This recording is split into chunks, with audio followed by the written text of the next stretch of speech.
How's it looking out there?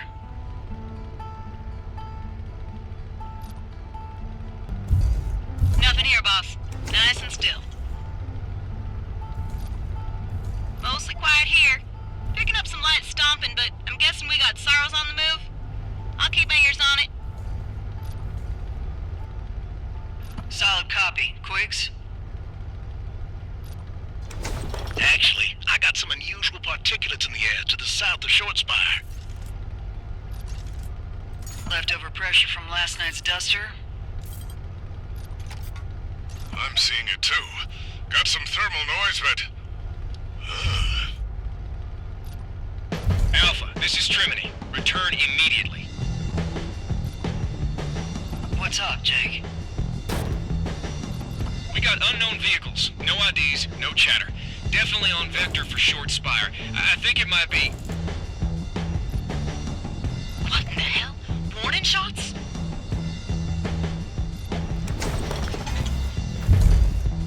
Return immediately. Hostile confirmation. Squad, break and approach. Defend location from the inside. Go!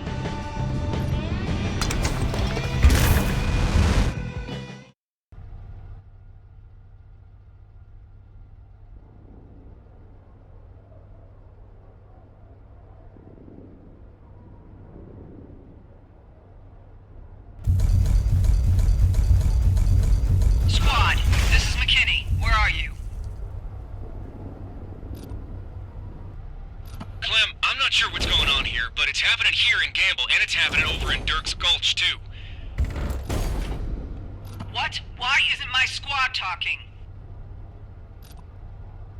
I don't know, I'll look into it, but there is a huge amount of heat from the front gate of Short Spire. Get there, but be careful. You might be on your own. God damn, what is happening? I'm glad lockdown procedure went off without a hitch, but I'm gonna have to clear a path through the streets and emergency gates. Forgive me, folks.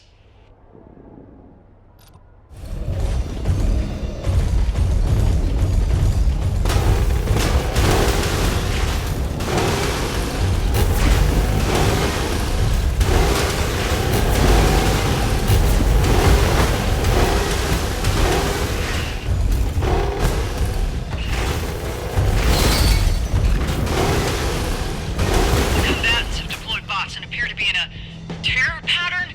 Squad, report! Captain, we're pinned down by hostiles. Damn it! Jake! Tell me something!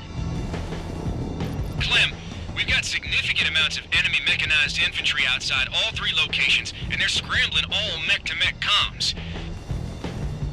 They've got militia units pinned down under huge amounts of suppressing fire, but they... Odd. What is it? They aren't advancing on your units or even into the towns. It's like they don't want them inside. God damn. Jake, we're being sieged. I think you're right. Ain't no death chatter on the medical channels, which aren't scrambled. Because they want us to know that. This is an act of strategic coercion. I need to stop this now.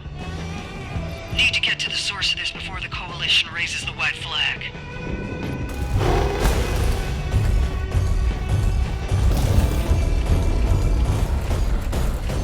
Almost to the town square. Source is there.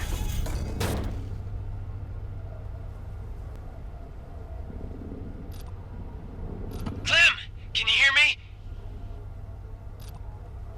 Elijah? How are you talking to me?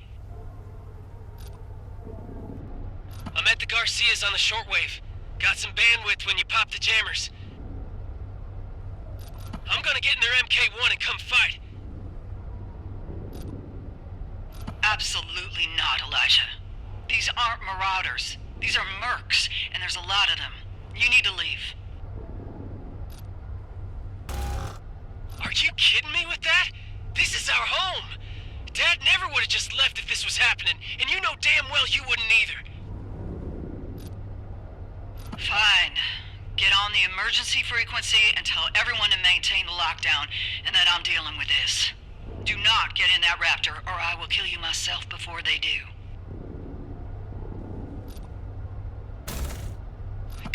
Clem. Roger that. Get him, sis. I will. Now shut up.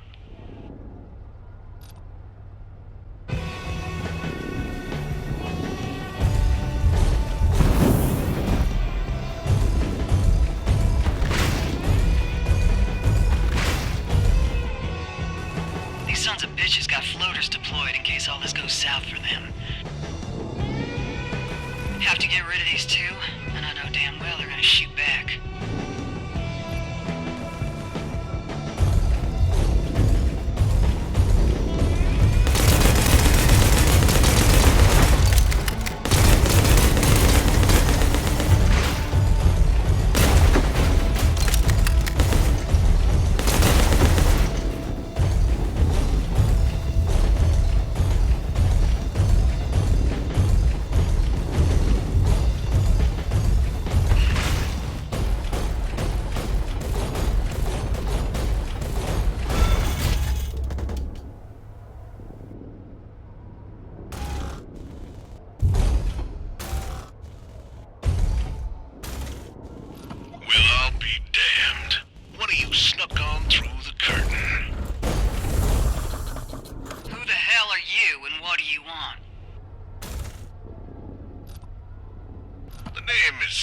Standage, my dear. It appears you are, Captain Clementine McKinney. Pleasure. I've come here to make a proposition to your formidable and resourced coalition. Besieging us with your forces? Is that how you do business? Not ideally. I tried it the amicable way, and your decision-makers were not interested in considering. Now, I'm doing it the not-so-amicable way. The only thing I want is for your lovely coalition to make some goods and feed my men. You'll get good jobs, good money, and much better security than your endearing yet ill-equipped little militia. Sadly, it looks like we are past that. Now you got a stubborn little settlement here, and I don't actually want to hurt anyone. So be a sweet thing, and go fetch your incumbent ringleader. You're full of shit, Standage.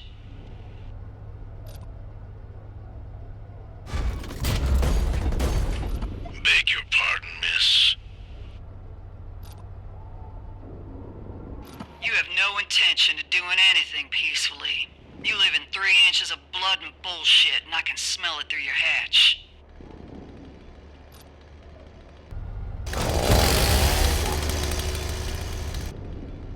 Remove yourselves, or I will do it for you.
underestimated you, ma'am. I yield. Clem, don't you dare let that bastard live! You're right, he's full of shit, and there's no way he's yielding. Clem, I can't tell you what to do, but he needs to face justice. His scheme might have backfired, but this is still a huge violation of the regional code. I say apprehend him.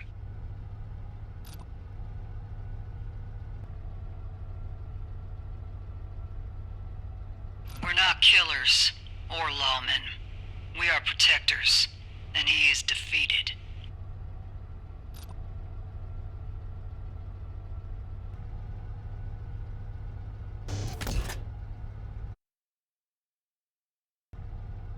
Stand down immediately and leave this region. If any of us ever see you in a raptor again, you will be gunned down. You are as intelligent as you are benevolent. Shut the hell up. Just leave.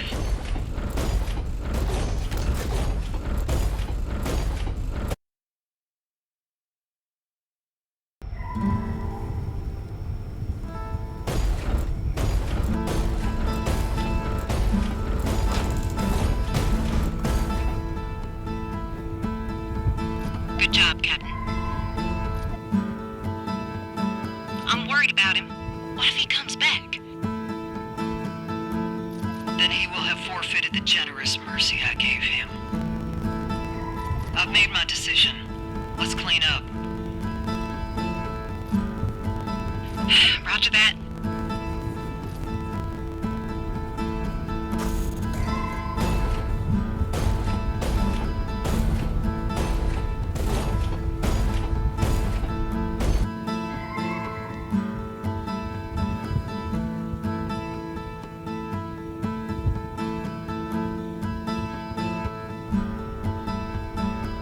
Clem?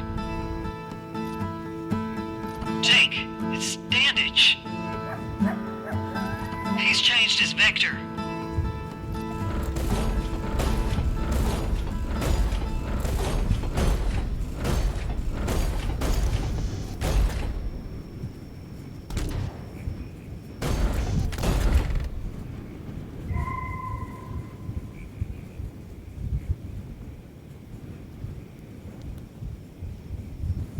One last thing, ma'am. While you are a very talented soldier, you are not a particularly good protector.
Hey, Clem.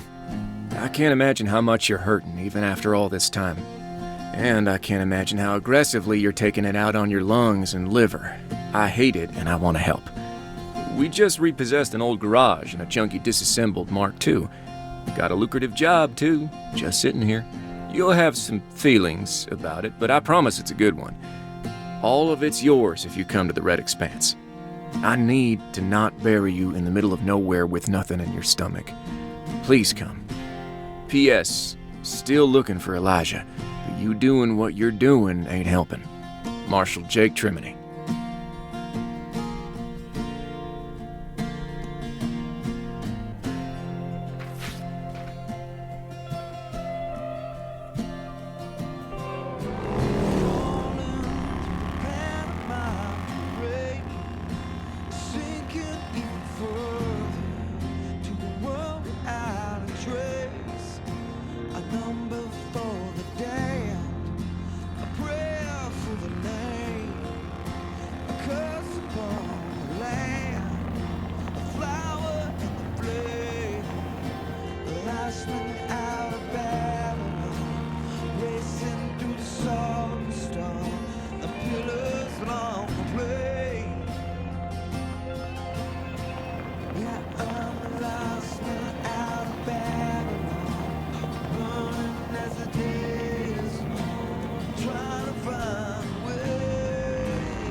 Damn, Clem. You put her together in no time at all. How long did it take? 5 hours and 17 minutes. 47 minutes longer than it should have taken. I see. There a problem in the guts? Oddly, no. It's from the scrappers, but it's still a Mark II. Got much better oxygen diffusion, simpler input-output mechanisms, and is built for modification. So, what was the problem? I was the problem. Too many times I was staring at something wonderfully simple and thinking, it can't be this easy. What mistakes have I made? And then I gummed myself up. Put together more military Raptors than I can count. But becoming efficient then and there cost me 47 minutes here and now. I find that irony infuriating. Well, it's done now. It looks terrific. It is. This girl can carry 2,700 pounds of stainless steel death and maintain a strafing speed of 22 miles per hour. Every combat system interlocks perfectly with the endoskeleton, and she's got over 3.5 inches of plate on every joint, bone, and instrument. She's magnificent. Fingers crossed I can actually get inside and never mind. Got good news for me. Let's get some fresh air and talk.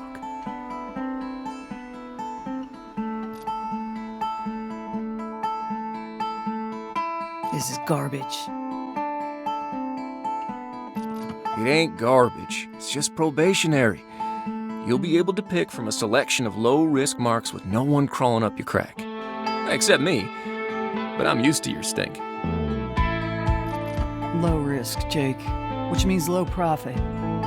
What is the problem here? Look, the Syndicate ain't comfortable just yet. They know about cane beds, and your stock is low.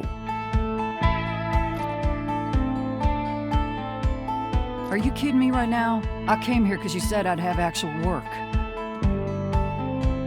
I know, and you will. Just gotta get you back in shape. For fuck's sake. So what do I do then? You shape up. Tell me what that looks like to your people. Well, listen. We repossessed this place from another pilot. He was a piece of criminal dog shit, but he wasn't stupid. This building and this location, primed to be the foundation of a legitimate operation. You, of all people, can get it there. Clean it up, power it up, turn it into the self-sustaining operation we both know it could be, and take on a handful of low-risk bounties. Once you do that, I can reapproach the Syndicate and we can get you what you want. And you're confident about that? I am. You'll be wearing that bounty star before you know it, and then the cash will start pouring in. Fine. I will attempt this. Now get out of here so I can work. Suppose it's official now. I'm a bounty hunter. It's probationary, which is more than a little infuriating. But it's work. Jake's trying to scrape up a bounty for me. Bless his big, dumb heart. Suspect he'll contact me soon. For now, I need to step outside and rattle out the brainworms. All right, Clem, I'm prepping a bounty for you. Looks like Cleet is looking to trade some curio for a quick and dirty bot cleanup at one of his old ranching spaces. That is wildly auspicious. Ah, it ain't. Cleet has adored you since your screaming match about motorcycle engines. Help him out and get paid. All right, what's my next step? Hang tight. I'm doing the paperwork. When the bounty's ready to go, I'll send it over. You can pursue when you're prepped. Meantime, do what you gotta do. Roger that. I'ma eat. Good idea. Expect the bounty within the hour.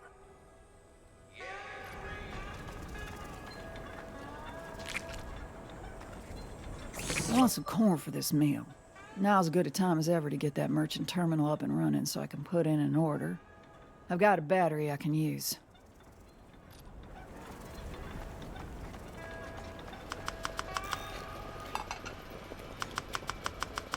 A little of this.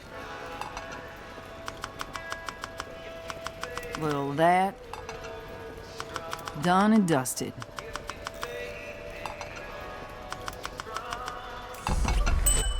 You're all set.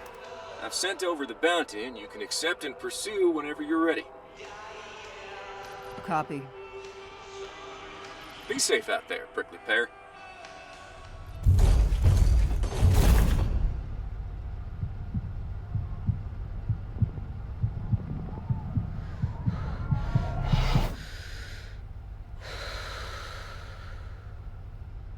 Have you never been walking?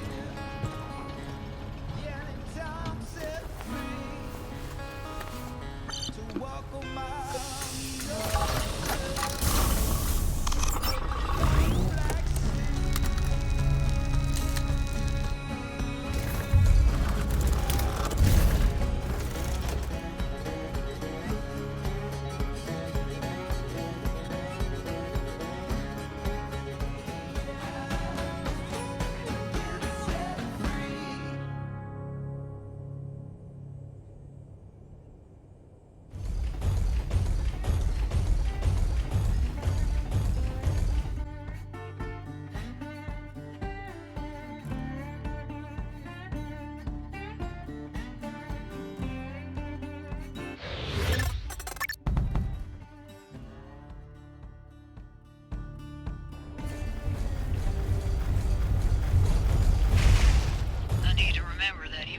nice and cool in the morning, this girl can still overheat. If I let that happen, I'll be a sitting duck for a few seconds while the system reboots.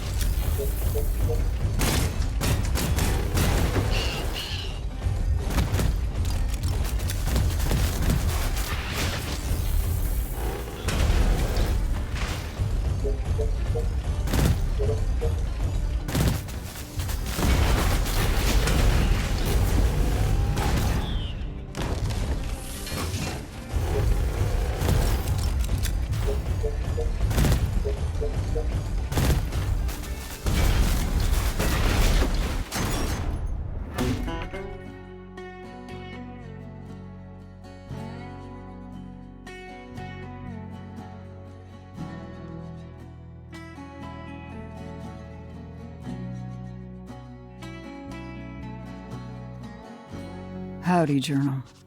It's been a while, but you must forgive me. My fondness for writing burned out a few moments back. However, I still recognize that writing without fondness can still be medicinal, and it's time to swallow it down. To whomever might stumble upon these words one day, my name is Clementine McKinney.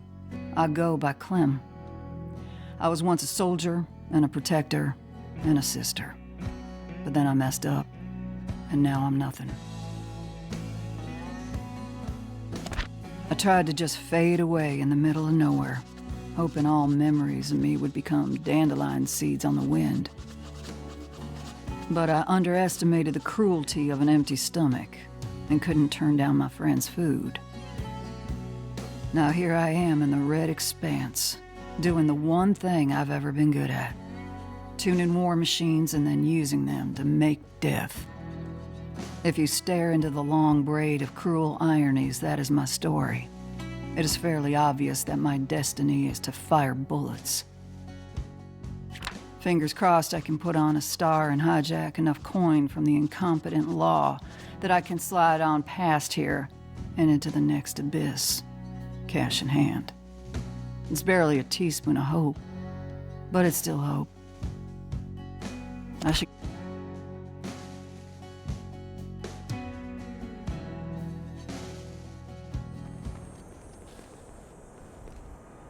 Looks like I got a letter from Clem. Let's see what that old buffalo has to say.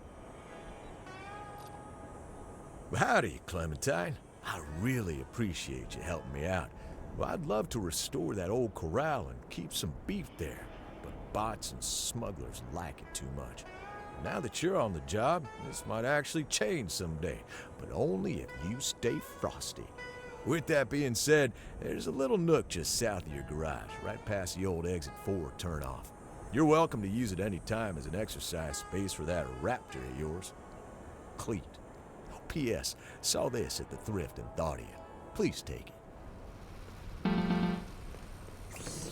I've got your first live one here. A local thief with a litany of petty charges on his head.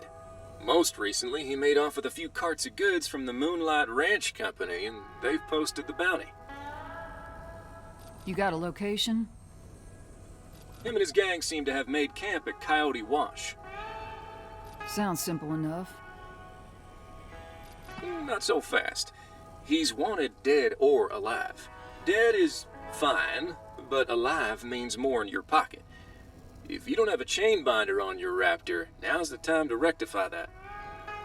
Understood. I'm on it.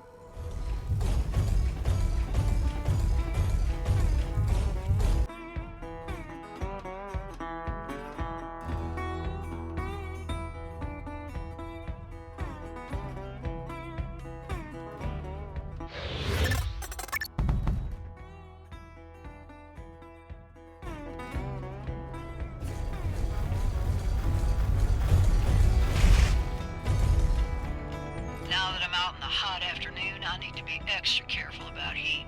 Can't go too hard all at once or I'm asking for trouble.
Now that I've been out destroying things for money twice, I am reminded, albeit a little painfully, about my relationship with raptors. I'm reminded about how much love, intimacy, and care that I once had for these things. My fellow soldiers would ask me why my raptor's rifles never jammed, or why the ordnance never shook loose.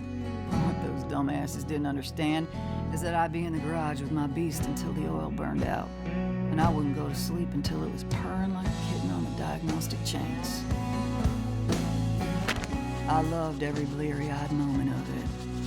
And I really loved when my perfectly cleaned and mounted LM repeaters would cut down an entire line of strike armor before the second formation even showed up. Earlier I felt like I was in a bit of a pickle. Do I load machines of war on principle? Or do I lean into the tremendous pleasure and power and let myself enjoy the meld? Because now I feel it slowly wrapping its arms around me, and it don't feel bad. There's some shame in it, but I'm gonna lean into my beast again, using its plate to cover up and hide my flesh, using its legs to walk up hills I cannot, and using its steel to make a few less bad people alive. Might be the only way to make the universe feel less broken. Fingers crossed.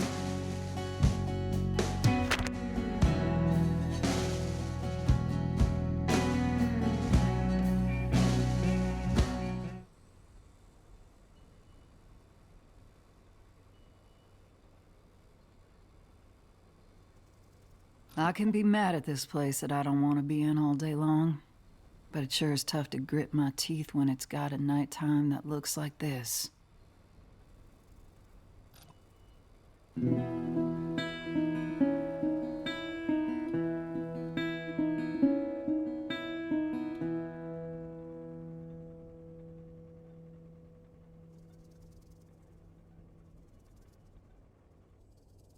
I'm aware of the perfectly boring reasons all this visual phenomena appears, but I like to pretend some moon goddess died in this valley, and this was her parting gift to those that wept for her.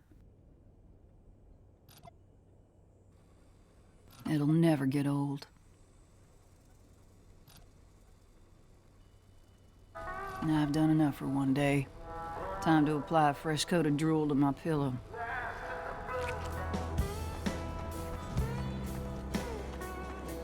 A letter from Jake. He usually calls. Let's see here. Clem, I just had to kick the doors open on a construction guild warehouse that was moving and storing contraband. They're shut down now. We're in the process of redistributing their high-quality equipment to people that'll use them. Figured you might get some use out of this. Jake.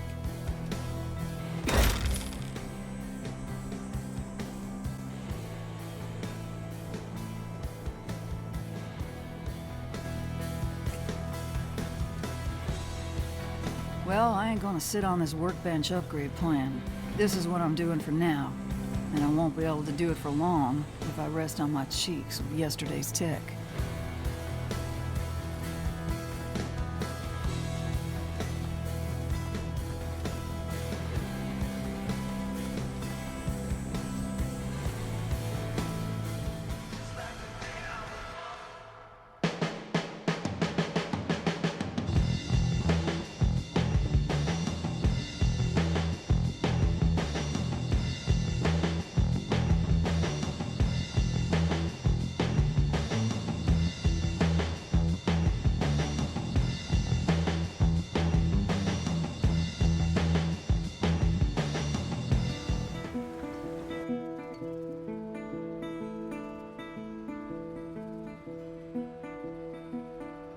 You're not allowed to make coffee anymore. This tastes like you brewed it in a trash bag.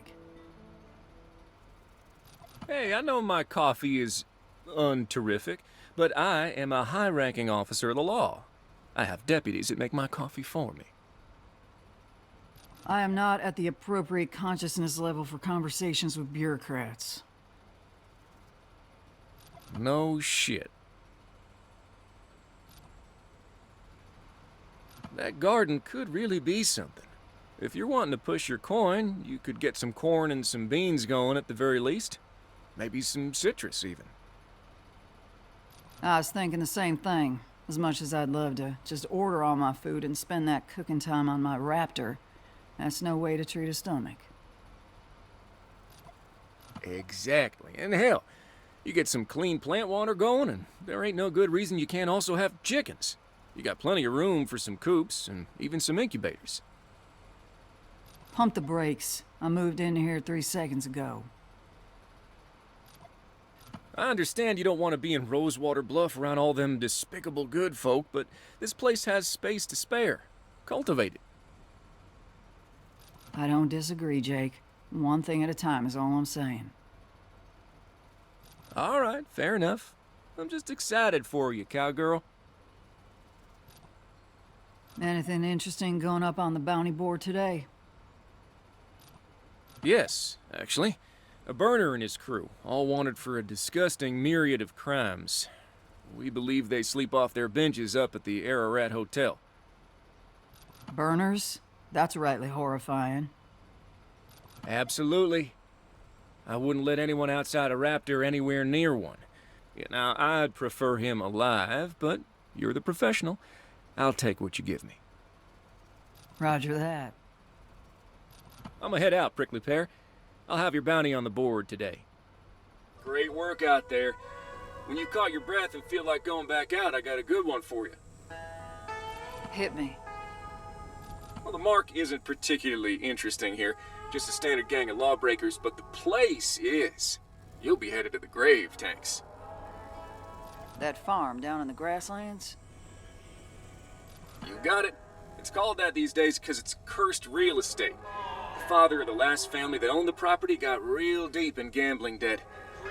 Didn't take long to get involved with bad folks' coin. And I presume he couldn't make good. You'd be presuming right. He didn't make it out his front porch before he met his end. Tossed into one of his own corn silos like chicken scratch. Hell's horses. Yep. Family and farmhands got the hell out of town, but before the Syndicate could deal with it, thieves made it a popular squad. Clean them out, and the Syndicate will pay up. I'm on it. But keep your eyes peeled. There's some leftover goods you might appreciate.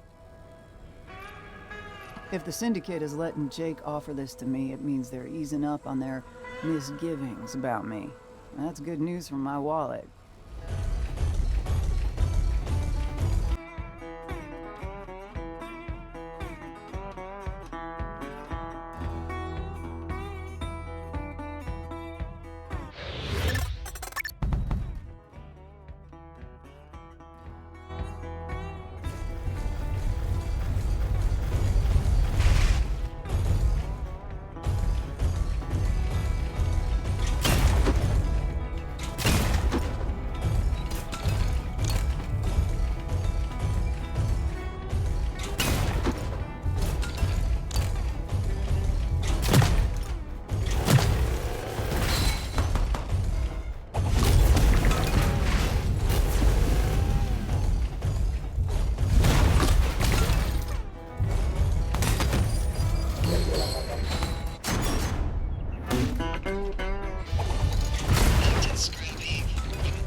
Here's what happened today, Journal. Whatever Syndicate mouthpiece has been trying to keep me at the kids' table is finally letting off. They looked at the silly little reports Jake has to write whenever I do the law's job for them, and they saw something they liked. Now, I don't give a damn what some merchant government bureaucrat thinks of me, but I also don't want to be relegated. My point is, this is good news. I'm sitting on a pile of dead thieves yet again, and they recognize me now. Firmly in the category of less thrilling developments is the farming I'm about to do. Being in this place for a moment reminded me of greener times and places. We all had to work the fields back in Short Spire. Soldiers, teachers, doctors, adults, children. You couldn't have convinced young me of this, but it was good for me. And my guts. I'll need to do a little more work to get it started, but I think somewhere in my lower intestines is a little fragment of excitement. Even slimy bounty hunters need some homegrown food. And it'll open up this farce of a kitchen I got going. My pockets are getting a little thirsty. Let's go get paid.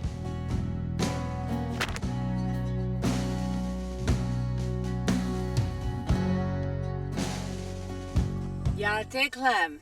My name is Yute. Jake gave me your line. I hope that's okay. Sure is. How can I help you? I heard you dealt with the Corrigan gang, and I'm impressed. Weren't exactly petty thieves. You heard it right. I'd love to be chipper about that one, but more thieves will take their place before we know it. Exactly right. And people like you will need to show up and deal with them too. With that being said, where do you buy your Raptor weaponry? At the moment, the law is swinging me limited access to the hunter's surplus. I see. The hunter's surplus ain't nothing, but it ain't great. So I'll tell you what. I need a little help moving some unsavory types away from one of my more isolated caches of product. If you agree to take out the trash for me, I'll make a short line of beautiful combat systems available to you at your merchant terminal right now. Assuming you want something a little more robust than your surplus selections. A fairly tantalizing offer. I believe we can do business. Yeah! And as time goes on, I'll have more on offer for you. Just keep doing that good work you're doing. If you stick with me exclusive, I'll shave a little off the cost. Fair enough. Thanks, Yute. Ahoy, agone.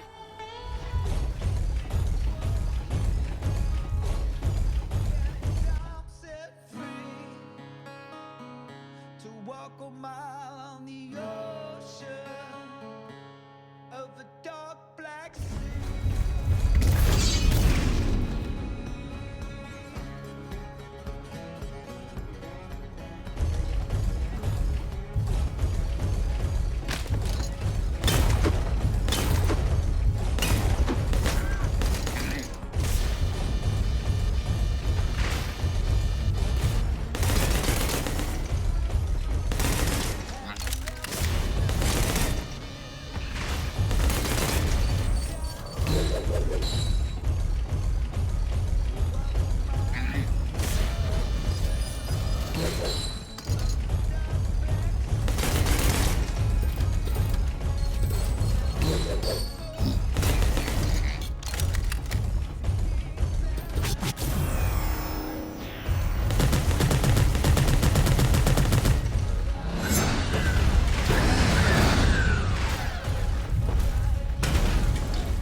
Gotta be honest with you, Journal.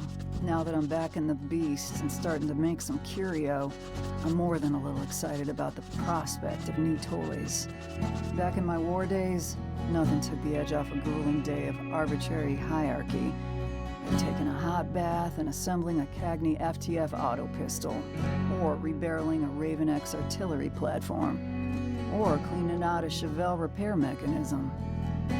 Thanks to this deal with Yute, I'm looking at a firepower increase that means bigger and better opportunities down the line. I'm a little worried I'm still in the first chapter of the Red Expanse bestiary, and a more diverse gun rack eases that worry some. I feel like I got the slightest whiff of soldier off Yute. Be imagining things, but she seems far too comfortable stashing a Raptor weaponry in a thief's locker room to be a mundane merchant. I should get on out of here before new parasites show up and make me kill them. Taking bullets for free doesn't seem like a wildly good use of time. Clem.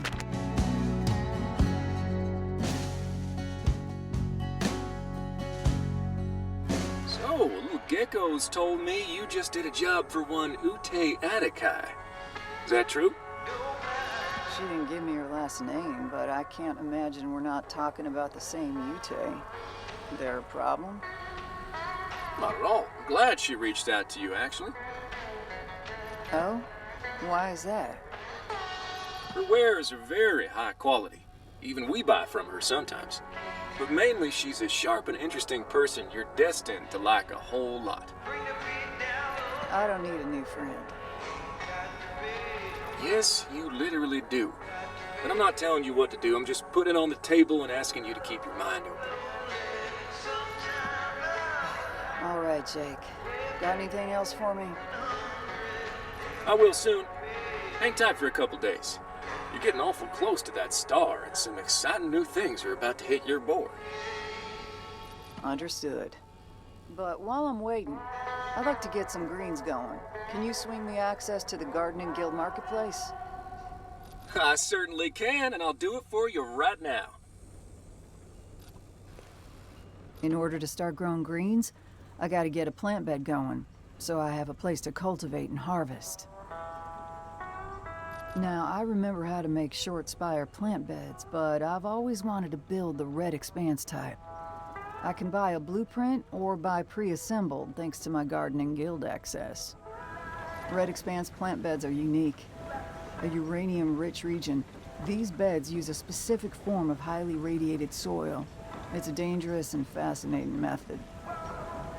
While the yields are fairly normal, the time to maturity is downright staggering.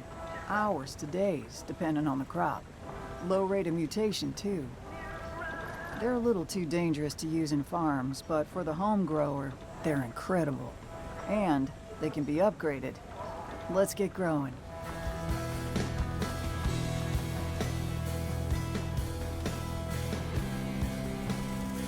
Yeah, there. Killer work out there. You saved me a lot of cash.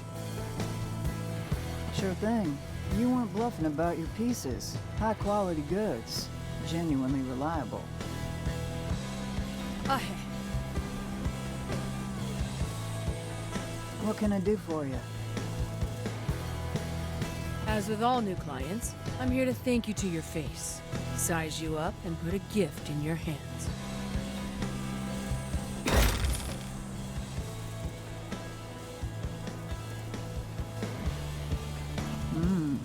Seems an awful lot like you served. I did. Was in 2 of the 3 Santa Mexico wars. Was on foot for the first and on comms for the second. Humor me how you knew. You just don't have the stink of the gun fencing donkeys I've always had to deal with. And you just gave me something you'd only know to give me if you could assess my service location by eyeballing me directly. Thank you, by the way. This brings back memories. Some of them are even pleasant. You are welcome, Clem. You've got the perception I expect from a lunatic raptor pilot. Ha! We are a sort. The sort I'm glad to be in business with. You stay sharp out there and just give me a call if you're looking for something. It was a pleasure to meet you. And on my wager that you decide you want to apply some colors to your machine, I've made a paint station available to you. A thoughtful gift that might make you more money. You're a sidewinder, and it was damn good to meet you. Aha!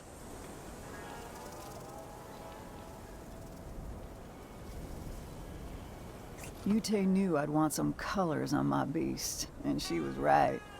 Gonna put together her paint station and get flashy. Clem, you busy? I've got something special and I'm not far away.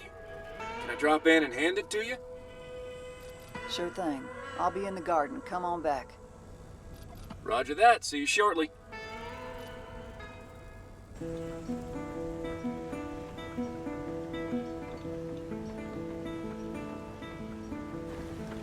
There it is, cowgirl.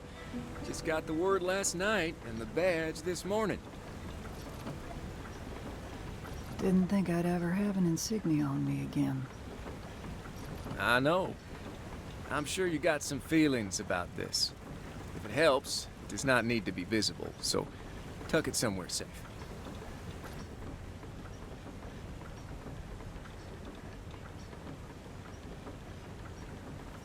Helps a bit. What changes moving forward? Since the Syndicate feels comfortable with you and the way you get things done, I get to hand you harder and more lucrative work now. Good. Barely making ends meet on this prospect's pocket change. Well, get your ass ready for that hunter's pay. You'll feel it immediately. Damn, Clem. I brought it to you because I thought I'd see that frown turn over, but you don't seem terribly excited. Or anything else. You okay? I ain't trying to be a thorn, it's just complicated. I tried so hard to get away from this kind of life, you know? On one hand, I appreciate what this means for my livelihood here, but on the other hand, I guess I'm just worried about my soul. Hey, what you're terrified of happening ain't gonna happen again. It can't. This ain't our home, and it ain't a shoebox in the middle of nowhere with 5 guard dogs. I will try to keep that in mind. But, you know, old habits, old dog. You're a brand new dog now, and you should be proud of this. I'm gonna get out of your hair, prickly pear. Congratulations. Thanks, Jake. I appreciate you going to bat for me. Can I do this? Howdy, Clem. Big boy bounties are coming in as we speak. Some are on your board now. Splendid. Well, here's something not so splendid. We've got marauders creeping around Deadtooth, and they're gonna make their move any day now. Marauders? As in wild thieves and arsonists plundering from remote settlements? Yes, ma'am. But in our case, they're frequently mechanized. Too much heat and open space for a career in on-foot marauding. We don't deal with them a lot thanks to bounty hunters like yourself, but every now and then a new group decides to test the waters. Sure. Let's hear the point. The point is, boys like that play nasty and are much more troublesome than idiots in stolen Mark Is. I'd suggest tuning up your girl before I put this on your board. Roger. I'll make something happen. Fantastic. Talk soon.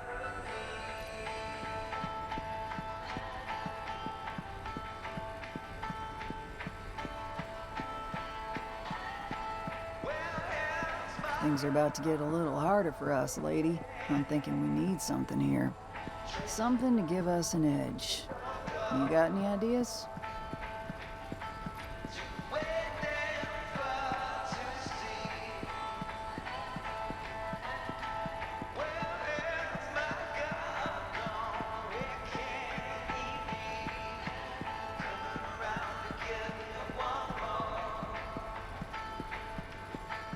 You ain't gonna talk, are you? I don't blame you. We don't know each other that well. This might require a consultation with Jeremy.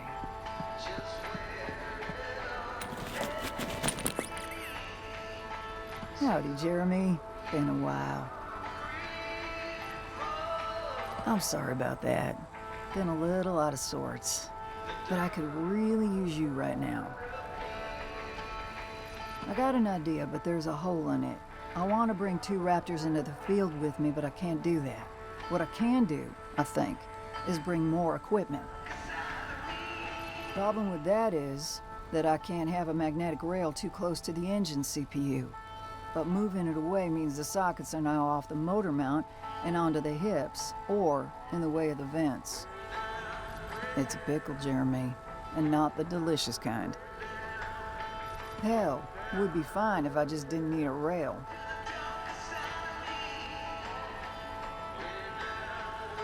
That's it. I don't need magnets at all. The motor mount itself can be magnetized without making the CPU sick. One unified frame, but with 2 circuits, 2 auxiliary lines, and 2 grip mechanisms. It's gonna be hellish. Jeremy, you've once again demonstrated your genius by shutting the hell up and letting me be a genius. Gonna make this crazy thing right now.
I was still serving. Punishment for minor misconduct was frequently perimeter duty.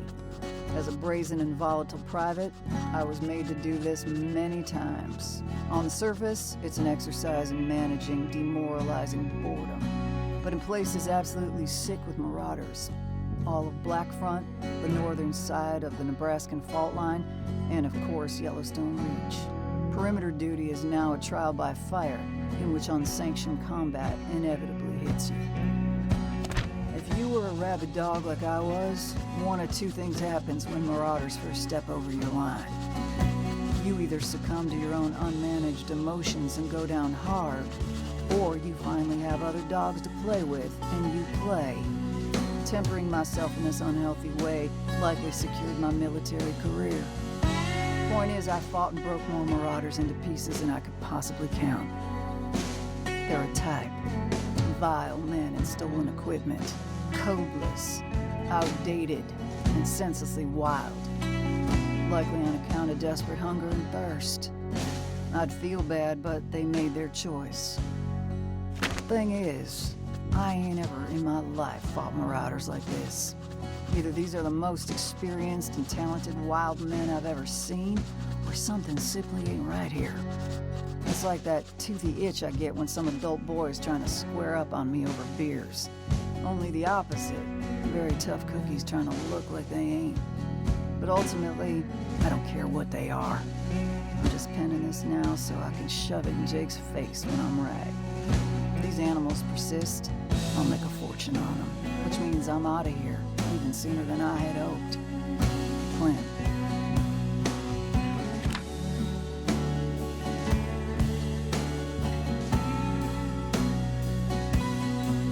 Good job with the marauders. You're doing great. And frankly, you're turning heads, not to anyone's surprise. Oh? Yep. There's a lot of appreciation for bounty hunters of your caliber. Expect some knocks on your front door from people looking to forge provocative arrangements. Keep an open mind and hear them out. Interesting. And understood. Knew you would. I'm gonna get out of your crack for a moment. The troublemakers are gonna keep getting bigger, so keep fighting. And keep building. Also, I get to open the landscape of hunting tools even further for you now. Enjoy.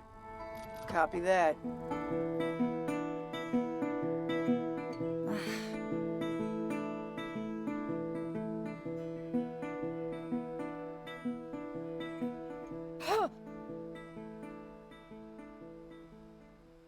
Hello, wondrous soldier. I am Teddy Cotton.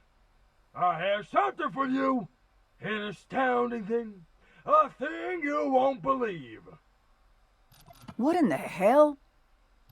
Forgive this body, but I am no longer what I look like.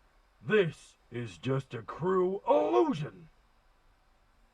What do you want? I have something for you, an astounding thing, a thing you won't believe. A thing that will help us both.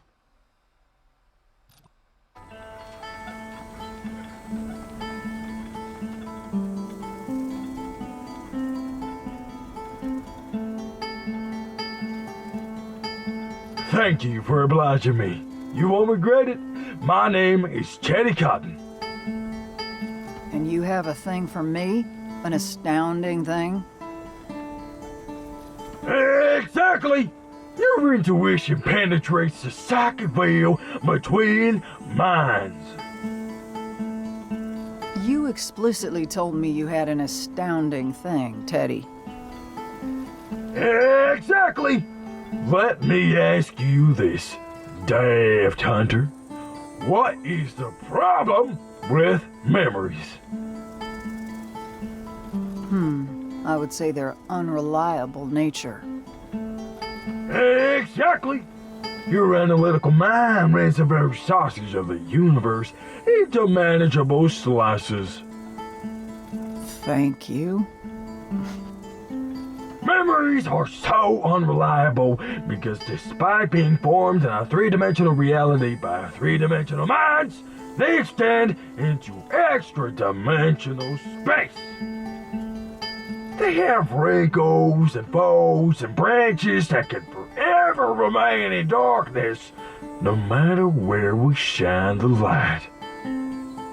It breaks down like this.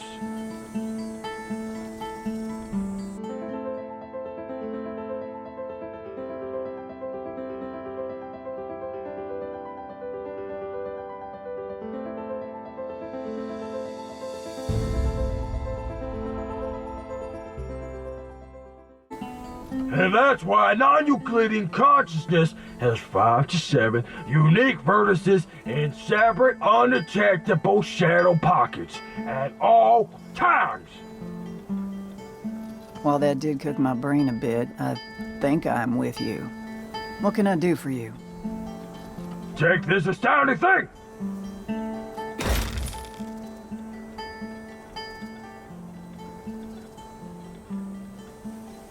I developed this device to serve warriors like yourself, a unique substance of my own design. It allows one to perform inscrutable and frightening explorations of self that reveal the truth of memories, all while passively improving your prowess. That sounds pretty dangerous, Teddy. It is not! It has been in development for years, and it has long been safe, non-addictive, and effective. It has even been proven. But against unsavory characters with no outside credibility in this supercilious society. Ultimately, no one trusts me, nor my synthetic art. And this revolting physical illusion I am imprisoned within prevents anyone from believing that I just want to help those that live dangerous lives. If you, a highly credible combatant, is willing to use it and share your usage data, you will receive a handsome portion of the payout when I successfully sell the design to the larger warrior community. I suppose you too deserve a good life. Exactly. All right, I'll try it, Teddy. But if this harms me, I will find you and shove that raptor of mine right up your ass. Splendid! Until next time, my wondrous soldier, maintain your light and your gifts. Be safe out there.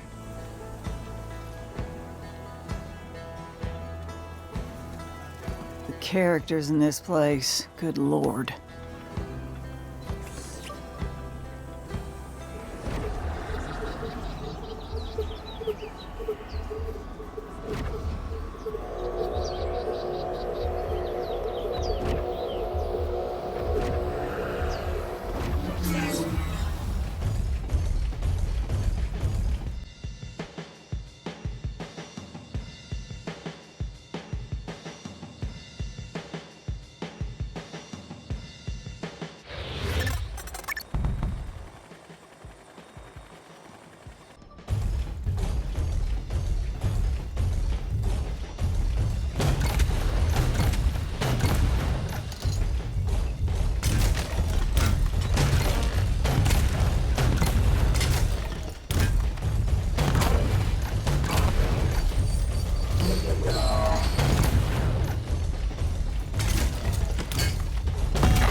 I was still serving. Punishment for minor misconduct was frequently perimeter duty.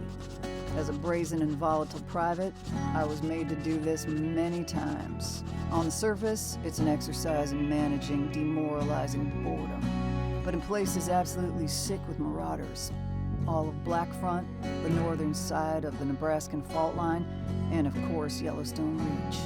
Perimeter duty is now a trial by fire, in which unsanctioned combat inevitably hits you. If you were a rabid dog like I was, one of two things happens when marauders first step over your line.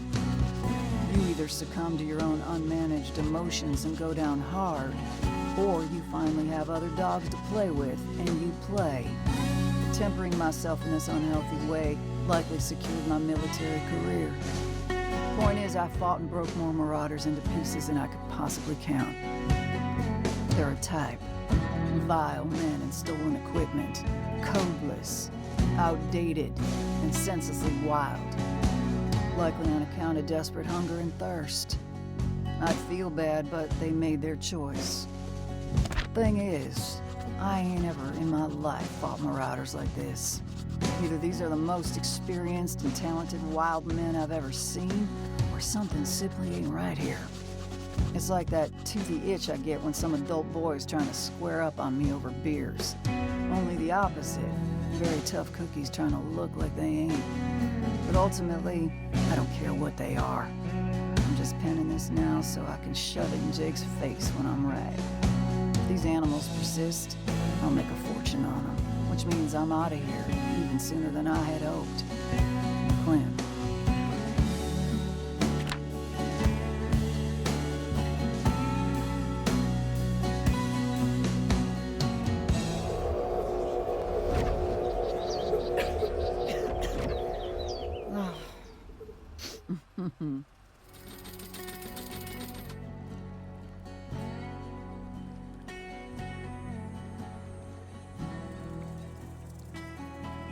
Here's what I did today, Journal. I kinda can't believe it. I agreed to help a very smart and friendly ex-burner named Teddy Cotton test this device he made. It delivers a psychoactive hallucinogenic agent that allows me to re-engage a combat memory. And not just re-remember it, but relive it. Absolutely fascinating tech. I already understand that examining the past can affect the present, but obviously I've never stepped into the past and experienced it again. It is indeed an astounding thing. My experience revealed to me that the combat event I just revisited didn't play out exactly as I thought. I can, without a doubt, see the application, so I will continue to utilize it and make my notes for Teddy. Only in the Red Expanse could a gentle and intelligent nightmare man show up at my fence with a tool that could change the world, and ask me to participate in its development. And even if there are diminishing returns, which I doubt there are, Just going under on that substance is a magnificent journey. Holy fuck. Reminds me of the gambler's weed my unit used to sneak off and chew up on rest. Kinda made me want to make something fun, too. Groovy as hell. Clem.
I'm sitting in the baseball field of some small settlement named Gecko Rock. It's fairly dilapidated, but I can see it still gets used, which warms my heart. A diamond is a diamond, and if you got a bat, a ball, and some sandbags, it's on. Before everything went to hell, Elijah and I played in the Easy Corn League. Sometimes we were teammates, sometimes we were opponents, but we always played our guts out. I'll never forgive him for beating my single-season home run record. I hope he's okay. Anyway, there's a lot of things you can say about the Red Expanse, but not loving baseball ain't one of them. Jake tells me there's 8 AA fields here, with 2 more on the way. Makes sense, given the pedigree of the teams in the region. Hell, even I know all the big league teams here. They'd all roll through Short Spire during the barnstorming season, and when Pops could still walk, we'd all go. I don't recall days better than those ones. If I'm able to walk out of here with some excess curio, I'm gonna donate it to Gecko Rock. Maybe they can fix their sprinklers and get some new gear. Some brand new bats and gloves will light these young dreamers right up. Hang on. I just got an idea. I'm gonna get out of here so I can make it happen. Clem.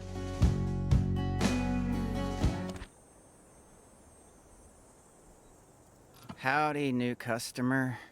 I'm Mr. Meat. I've got the meat that you want to eat at prices you can't beat. Wow, buddy. What a gig. Now I know you're wondering how the Mr. Meat system works. Well, it's easy as pie. I periodically bring you a randomized selection of displaced goods, still of high quality, and you buy whatever you wish at a great discount.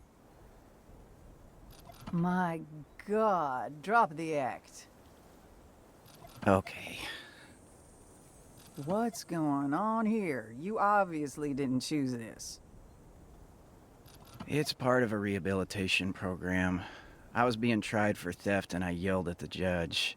It was this or a contempt charge. So now you have to ride around on that fridge cart, sweat your balls off in that humiliating suit and sell secondhand food door to door? That's about the size of it. Incredible. Hang on. Do you happen to know who created this rehab program? As I understand it, it was Marshall Tremony. Fucking Jake.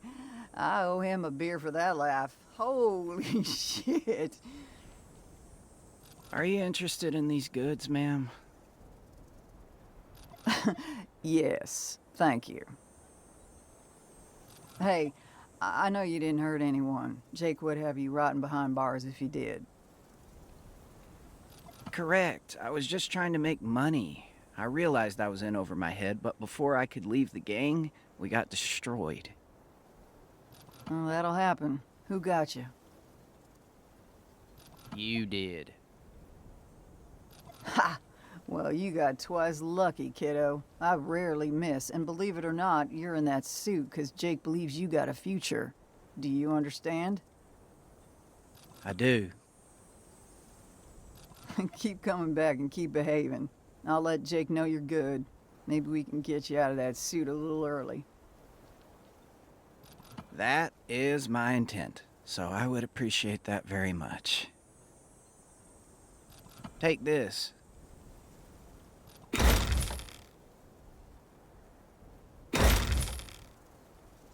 Ooh, interesting. Why the gift? The goods you get from me will go a lot further if you're set up to breed. Happy trails, new customer. Be good, kid.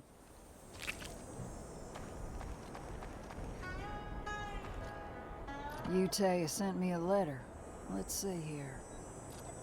To my newest customer, I've recently acquired a set of very interesting Raptor parts that are sure to make me a fortune. Thing is, most pilots don't play fast and loose with temperature like you do. So how about you take a pair and show everyone how it's done? Toys for you, sales for me. Enjoy those, and enjoy the new goods on sale in the store now. Yutei Adakai.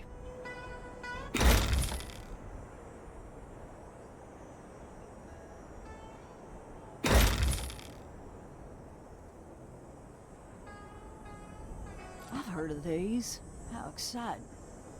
Maybe I'll screw one of these in today and go play in the grotto.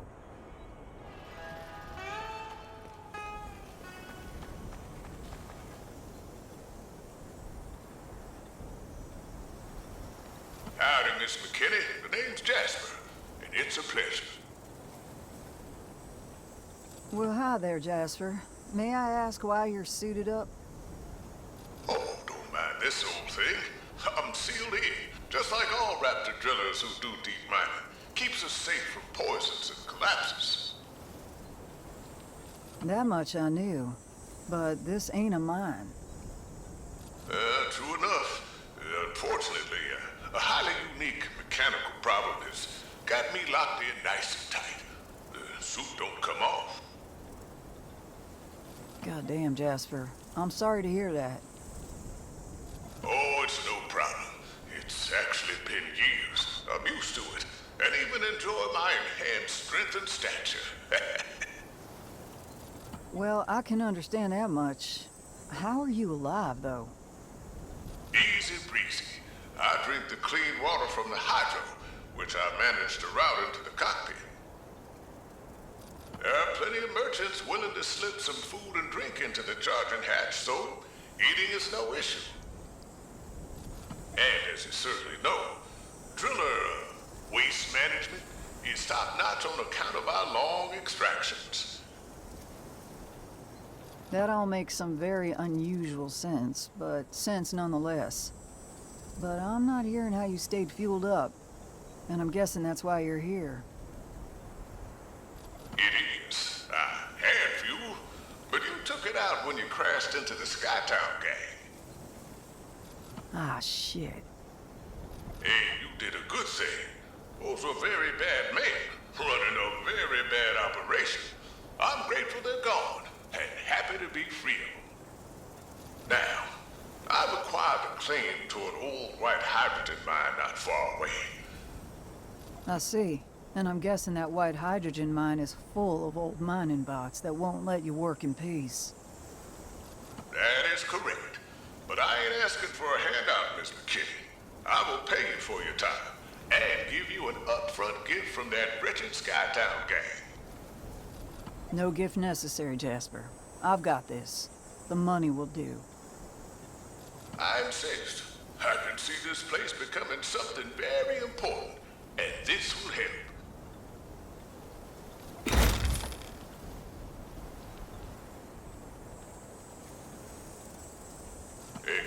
that to press your own shelves. And with a little bit of chorin, you will save yourself a lot of curio.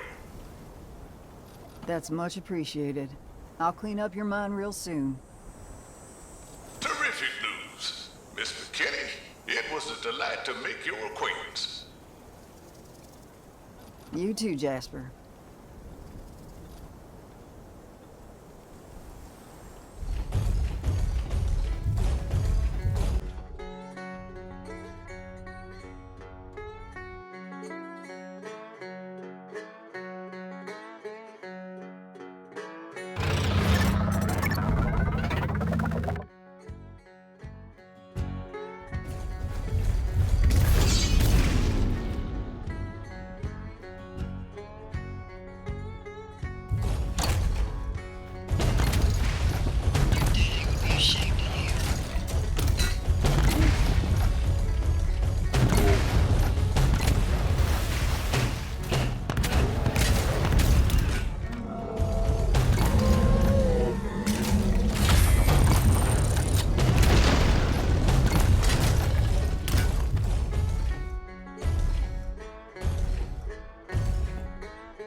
I don't imagine I'll ever forget this, but I'm writing it down in case I drink myself into a black hole and need a light to grasp onto. Today I did a job for a man sealed inside a Mark I driller with no way out. He ain't mad or sad or resentful. He found a way to make do. And if that weren't enough, he's trying to turn some wretched old pit into an ethical mine so he can take care of other miners and ship out hydrogen. All with his own money. It lends inconvenient but valuable perspective on my own bullshit. I ain't talking about a person with some magical brain here, just a person with enough wisdom and guts and self-compassion to choose a better viewing angle. I know for a fact that very deep down, I don't want to be sad, and I don't want to be an addict. I just keep stepping on myself about how bad it all really is, and about what I deserve. It's shameful being my age, having lost sight of such fundamental notions of self. As I wrote that, I realized thoughts like that are poisoning me. It's too much to do anything with now, but I'm trying to do a good thing by making a note of a good thing.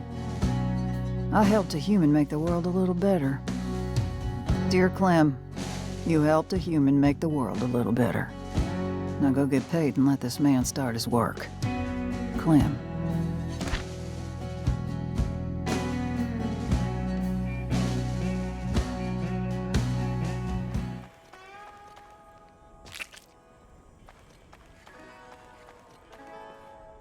What in the hell's this?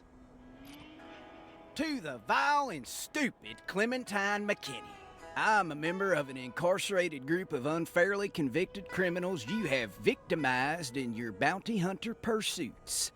We do not regret to inform you that we have started a support group that aims to both support each other in our hatred of you and formally protest your continued work in the field.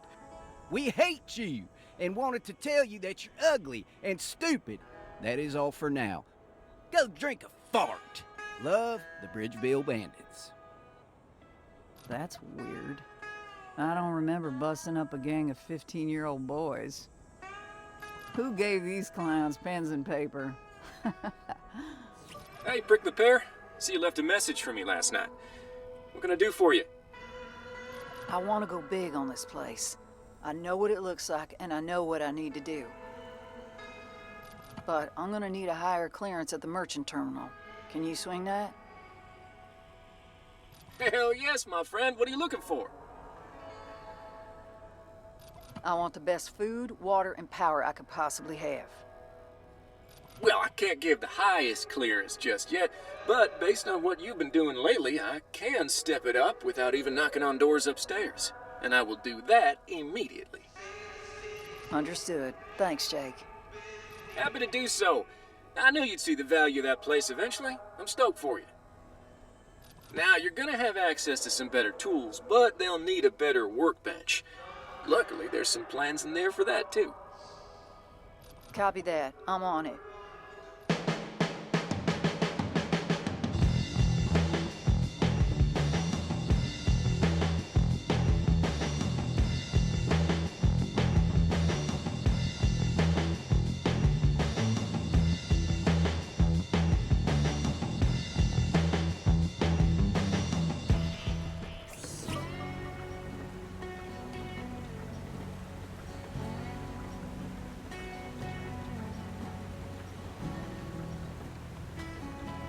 I hate to even think the thought, but I'm starting to see the merit of this place. That would mean Jake was right about something, and nothing makes me more ornery than a smug and righteous Jake Trimney. The water is usable, the windmill's always running, and the dirt is soft. Things I knew, but refused to acknowledge. Suppose it's hard to feel the potential in anything when you don't got any shine on you in the moment. But I just keep thinking that maybe a good run is just what the doctor ordered. Some things are meant for rear view mirrors and you gotta stop somewhere, right? Maybe it ain't so bad here. I gotta knock this off. God forbid Jake has to peel this journal out of my cold dead hands someday. He'll see this admission and roast me at my own wake. Here lies Clementine McKinney, too soft for her own gloomy prophecy. She's kindly raising chickens and baking muffins in heaven now. Ugh, I gotta hit the brakes, lest I feel joy and lose my edge. Clem.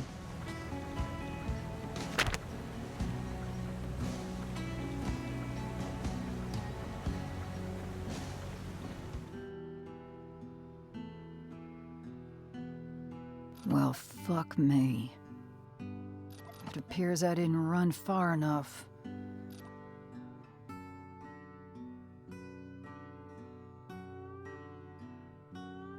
Nothing more embarrassing than letting a little hope sneak in. When the Kraken woods bloom, I'm selling this shithole and moving on.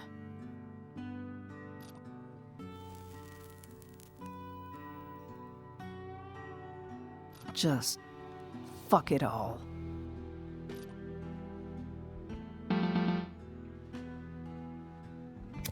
Clem, I'm sorry, but something bad is happening and I need you to move quickly. What's going on? Are you okay? Yes, tell me what's going on.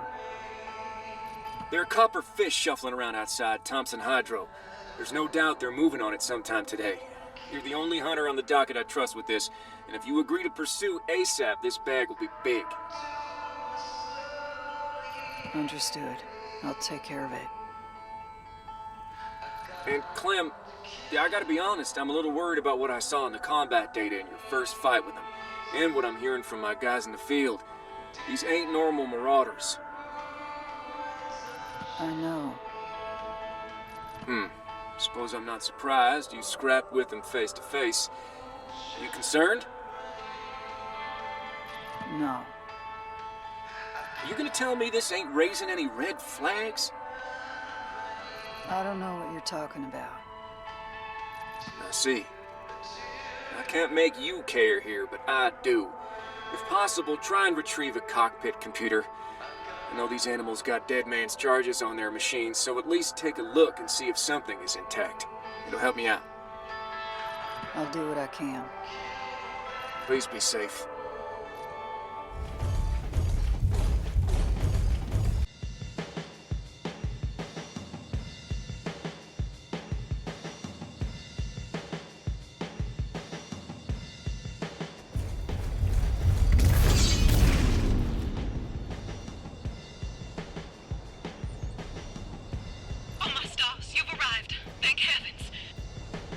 What is the situation? They just started their attack.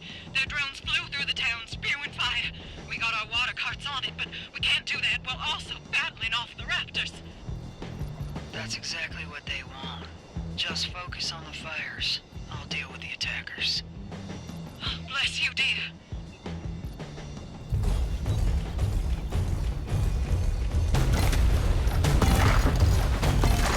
Back to the scrap heap. You're a killable donkey.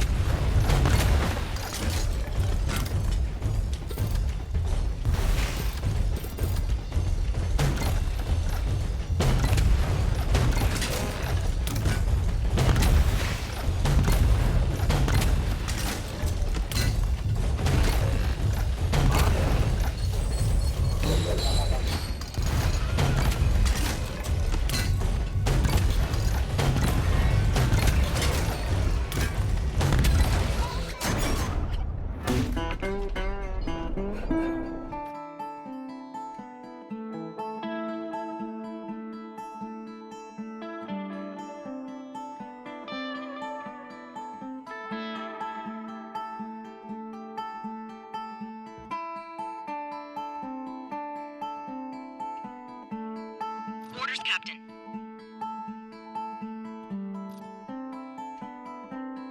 Captain?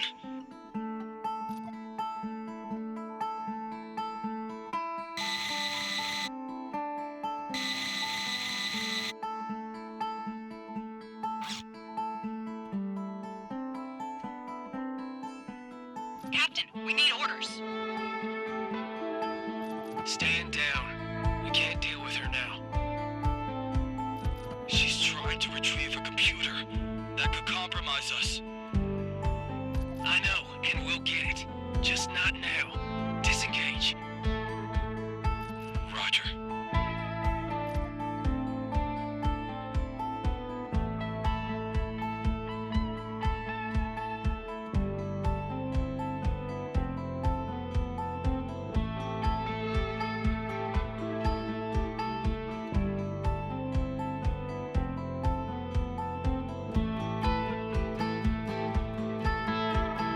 Miss McKinney, we can't thank you enough.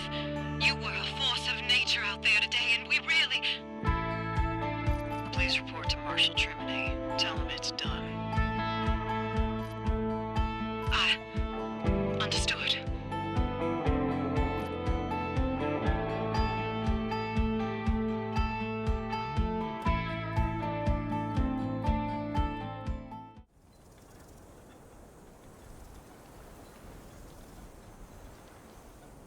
Well, that's a sight.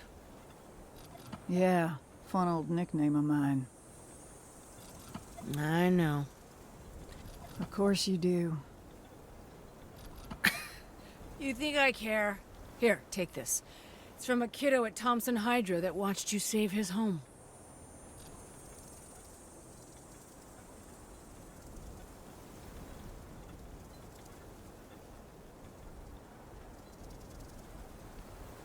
The kiddo sent it to Jake, who asked me to hand it to you personally. Why? Likely because he believes I'm the sweet, friendly, very beautiful medicine that gets you out of this rut. But I obliged because I absolutely believe you are a force. Just not certain what kind yet. Got any theories? Well, it's possible that you are that. And it's possible you are this.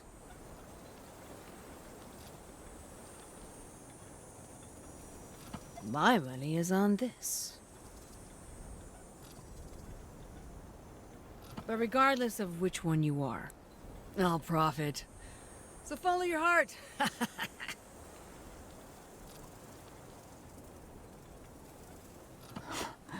Fucking sidewinder. You don't know the half of it. Here, take this.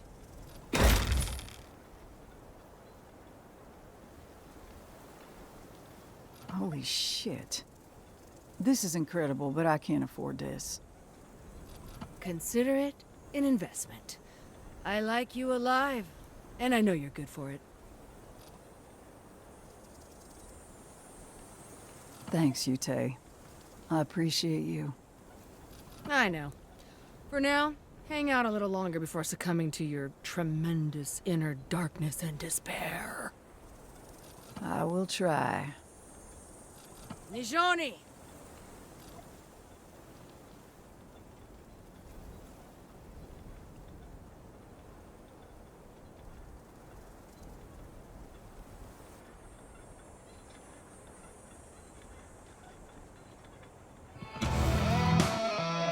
Professional caliber, that's you.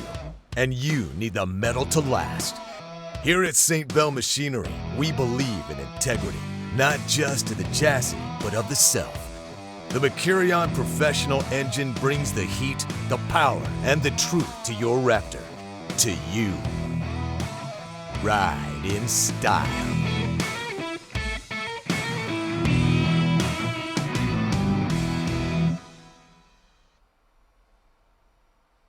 Yate, my friend. I hope you got some sleep. I mostly did. Thank you again for everything. Look, you're not the only one who can use an awesome new friend. Two-way street, killer. Fucking A. I'm here for it. What can I do for you? Well, now that you've finally got a professional engine inside your beast, I am authorized to sell you my premium products. Hang on. Is that why you gave me that engine? I told you that was to keep you safe, but I also told you it was an investment. Haha, you did. Please enjoy the goods. Again, they're primo, so I expect it will take some time to save up and nab them, but trust me, you're gonna like these. I fully trust you, and I appreciate it. You bet. And keep in mind, now that you've upgraded your engine, your bounties are about to get tougher. Stay frosty. Ah, that is true. Talk soon. Agone.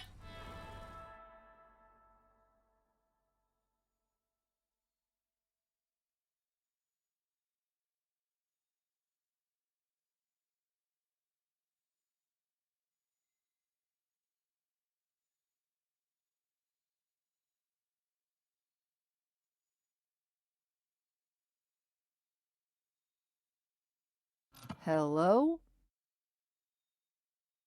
Ah, yes, hello. I am Dr. Gladley Stone. Oh, I know who you are. The dino scientist. Paleontologist, my dear. Of course. To what do I owe this pleasure? Down to business. Much appreciated. I understand the untimely and unnatural death of dinosaurs is inevitable in your line of work. Sadly, yes. There's ways around it, but it's very difficult. Your ways around it are precisely why I'm here. I heard about the pyrotechnic weapon you developed to manage the animals instead of killing them. Ah, I see. Well, I figured if they become frightened of a place, they'll avoid it, and that solves everyone's problems, and nothing has to die. Your efforts are deeply appreciated, and I, along with the rest of the paleontology community, thank you. However, dinosaurs will continue to perish whether you're the one doing it or not. But because you seem to care, I'd like you to have this.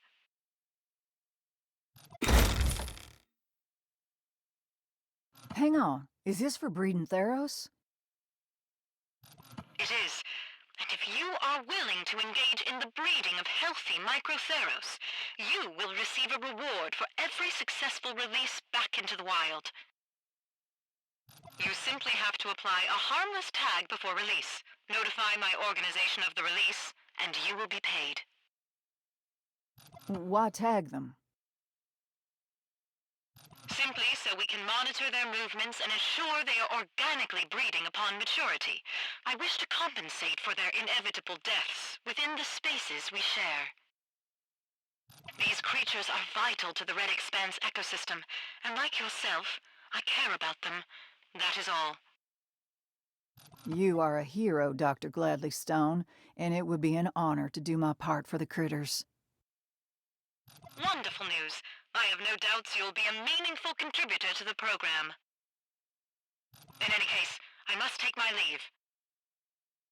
Flash, come home. Bye-bye, Flash.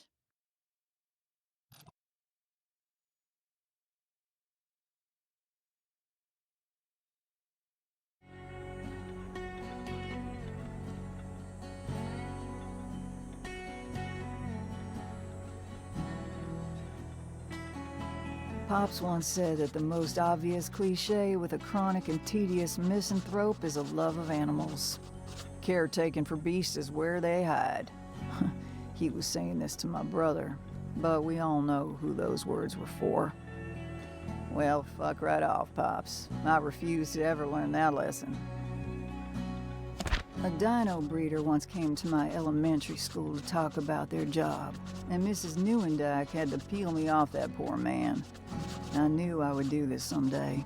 Unfortunately, I picked up a gun a little too young and was a little too adept. Yet, in a gentle kiss on the forehead from the dino god itself, I've been given the chance. And its sacred messenger was a scientist, not unlike the visiting breeder that exploded my young mind. Sorry, Journal. I cannot hold this pencil any longer. Gotta go tend to my scaly little lovelies. Clem.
Once again, a hand has reached out to grab me while I was dangling over the edge.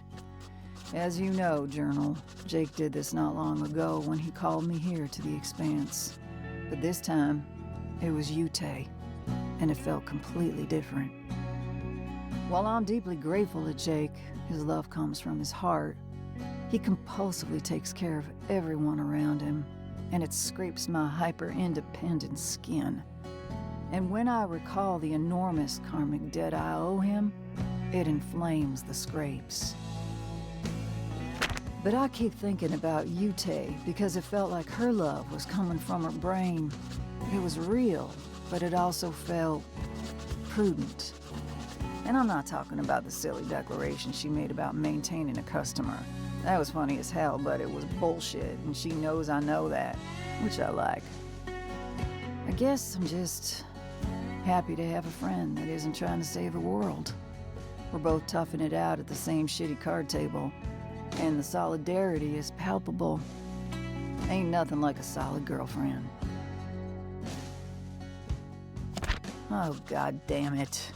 Jake told me I needed a friend 5 seconds ago, and he was fucking right. Ugh, I hate him. But on the upside, now I have a shiny new friend to hate him with. What a blessed day. Clem.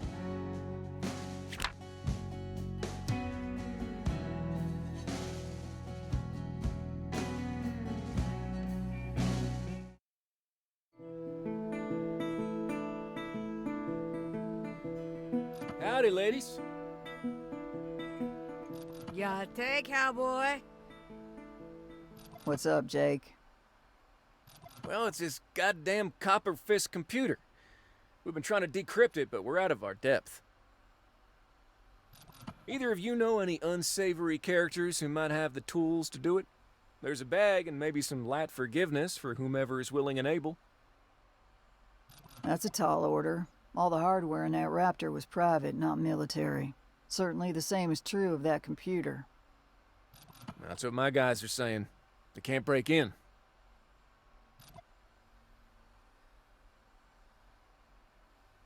I can do it.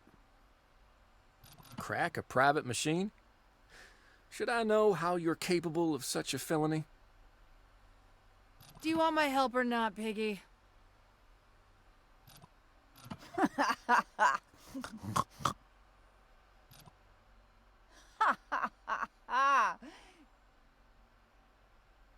All right, cool it. I'll take what I can get. Clem, you mind if I do that here? Your signal is good, and you're already on the hunter list, so you won't get tagged by Jake's colleagues when I start running the cracks. Might take some time, though. Sure thing. Take your time. Thanks, you two. I'm gonna head back. Let me know when you've broken in.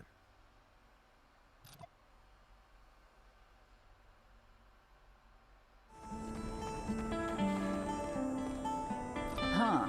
A letter from the mayor of Thompson Hydro. Dear Miss Clementine McKinney, we at Thompson Hydro just wanted to extend a formal thank you. Since you dealt with our marauders, all of the towns along the river have seen a marked decrease in raids. You kicked so much rear that day that the rest of the jackals that like to circle the river are afraid. Keep up the good work. Mayor Greta. I was rude as hell to her that day, and she's thanking me anyway. This crow don't taste good. I'll be better. Thanks, Greta.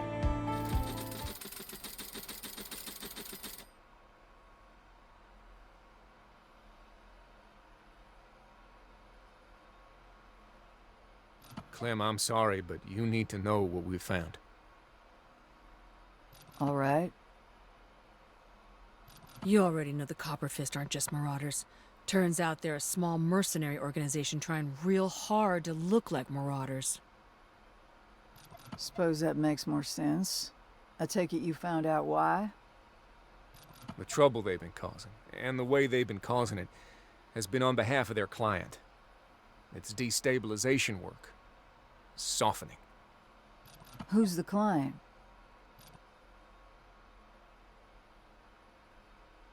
Who's the client, Jake?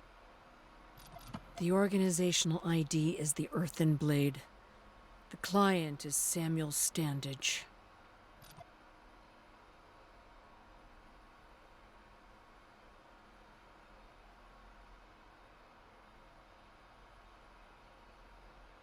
He's doing the same thing he did to us before. But the Red Expanse is bigger, so he can't do it with just his Earthen Blade rank and file. He's using the Copper Fist to soften the Expanse borders while he prepares to move in with his own people. You know the rest. We need your help, Clem. If he moves on Rosewater Bluff at the right moment, which he will, the Red Expanse will be his. This isn't my problem. What? I understand how bad you're trying to help me, Jake. I understand why you called me here and what you've been trying to do. But I didn't come here to repeat history. I came here to make enough money to go very far away and never come back. I'm not a protector anymore. Standage isn't my concern. Find someone else to protect this place. Please leave. I got shit to do. Fine. Get your bag. I'll take care of this.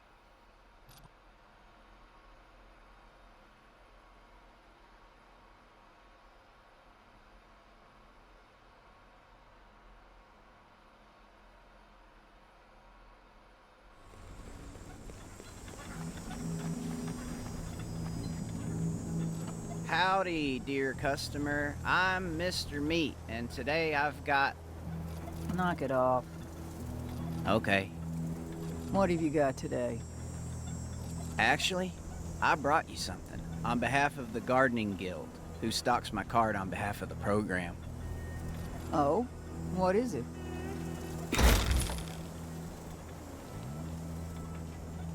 Someone within the guild has noticed the quality of the food goods you produce. You're now allowed to sell food directly to people. Interesting. Is that more lucrative? Raw ingredients have pretty flat costs across the board. But if you know how to cook, you can sell pre-packaged meals, and that is very lucrative. I see. Well, it so happens I'm a damn good cook, and just might utilize this. Is that a fact? I'll make you a deal. I'll give you access to some special goods if you give me a home-cooked meal when I drop by. All right, kid. You're on. Splendid. Until next time.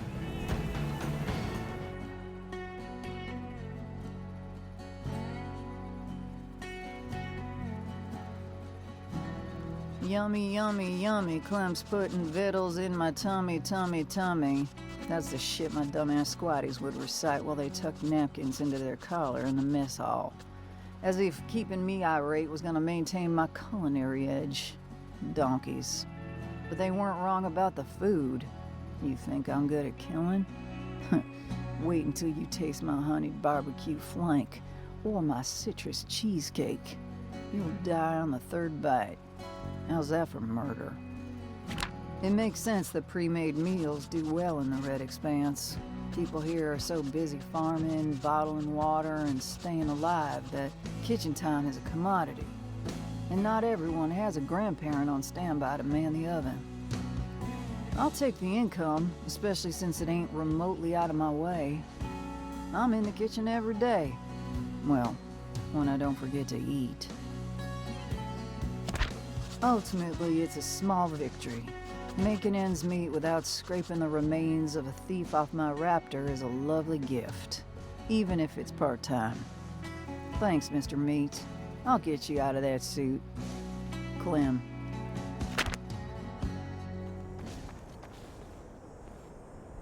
Oh boy, another letter from the fan club.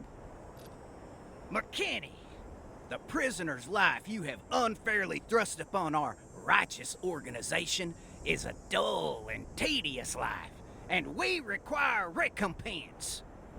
You will send us one photo of yourself for the purpose of throwing darts and crass vandalization, and 100,000 curio for legal representation. If our demands aren't met, we will kill your boyfriend Jake. We're sharpening toothbrushes as we speak. That is all for now. Go eat a shit sandwich. Love, the Bridgeville Bandits. Those donkeys are bored to tears. I'm gonna break them out just so I can throw them back in. Morons. Howdy, Miss McKinney. How you doing? Not great. I'm up to my ass in chores and bullets. I'm not gonna be here much longer. Trying to invest in a future far from the desert without hurting my friends. I see. That's a tough spot. But you're tougher than any other damn thing out there. So I don't feel concerned about the road ahead, wherever it leads. That's kind, Jasper. What can I do for you? Based on what you just said, I think we might be able to help each other out here. Let's hear it. Well, I've got a very small pile of meaningful items hidden away somewhere safe. Sadly, that place just became unsafe. What's in the way? Remnants of the Skytown gang. All of them. The ones that weren't there when you hit them the first time. I see. Now, I've got some curio for you. But inside those possessions are two things of enormous value. And you're welcome to both of them. Interesting. What are they? An original Rosewater Bluff Legends cap, and a mint-condition Magpie Martinez card, signed and sleeved. Holy fuck. Are you serious? Yes, ma'am. They're yours. You can sell them or keep them. Your call. All I ask is that you bring back the rest of the small pile, and then put them through the charging hatch for me. Done and done. I'm gonna take care of this immediately. This is like Christmas. Oh, I'm so pleased to hear that. Do you mind if I wait here? I do not. Make yourself at home.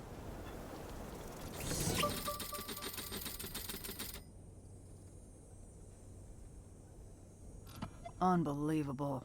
How did you get this? I went to Legends games for years and years with my mom and dad. God bless them. Back in the Farmers League days, it wasn't unusual to step into the right drinking hole after a game to find both teams getting frivolous together, especially the Legends and Black Jays. We lucked out in this way more than a handful of times, and one of those times, I happened to have that very card on me. I almost puked my guts up asking Magpie for her signature, but she was very kind, in a very intimidating way. I'll never forget. That's incredible. Why are you giving this up? And I've seen your hats, I've seen your raptor bat, and you've saved the fields around here multiple times now. You're the first person I've met in years that likes baseball as much as I do. Besides, it ain't safe anywhere else, and it sure as hell won't have any value in my grave with me.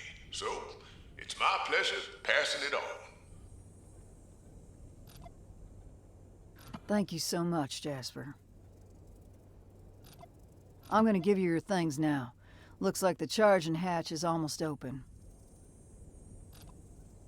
While we're here, I'm gonna tune up your Raptor a bit, okay? Miss McKinney, that is tremendously kind. Take your time. I'm gonna freshen up, now that I got my straight razor back.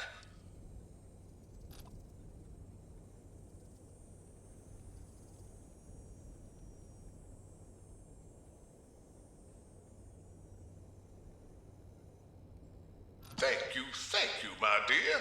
I am eternally grateful, and I feel like $1,000,000. My hat's clean, I had a shave, and I can already feel your tune-up. Of course. I hope I see you again before I scamper on out of here. Me too. Please be safe. What is it, Jake? I need you to bring the computer undamaged to the location I'm about to send you. I need you to come alone, and I need you to do this immediately. What in the fuck? What is happening right now? I can't say anything else except that I'm in danger, and you will be too if you don't follow my instructions. Jake, tell whoever's in the room with you that I'm complying fully. I'm leaving now. Understood.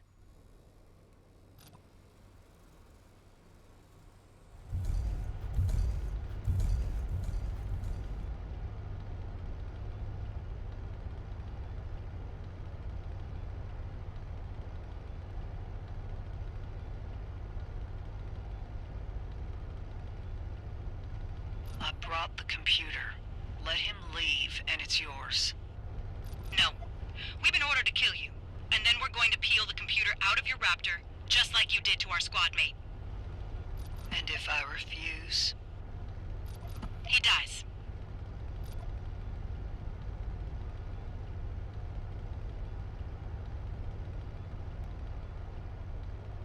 Captain can't talk? Hey, answer me. Who are you, and why are you doing this?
Elijah?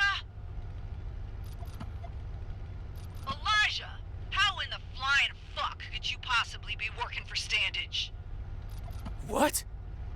You're working for Standage, and you're trying to fucking kill me? I am not working for him. You're lying. It's on the computer, Elijah. I know everything. I have no idea what you're talking about. Now shut up and fight!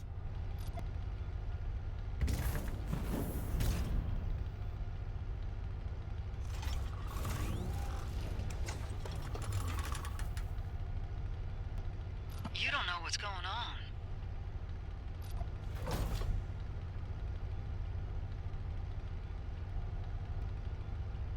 I'm not gonna fight you, Elijah. I've done enough damage here. I'd rather die than knowingly hurt you. Fight me! No.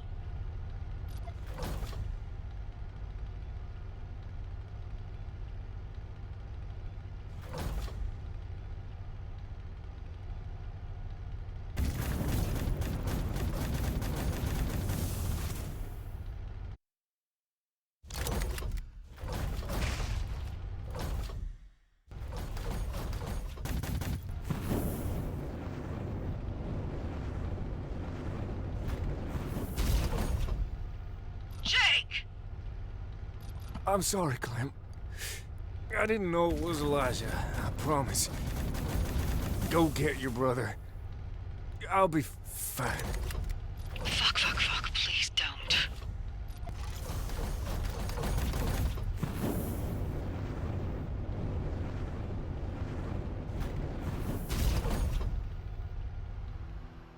He's done bleeding now. I'll take him to the Rosewater Bluff Hospital, but this doesn't look good, Clem. He took a big slug, and I can't even believe he's breathing. If you've got something you want to say to him, now is the time. No. Just take him. Okay.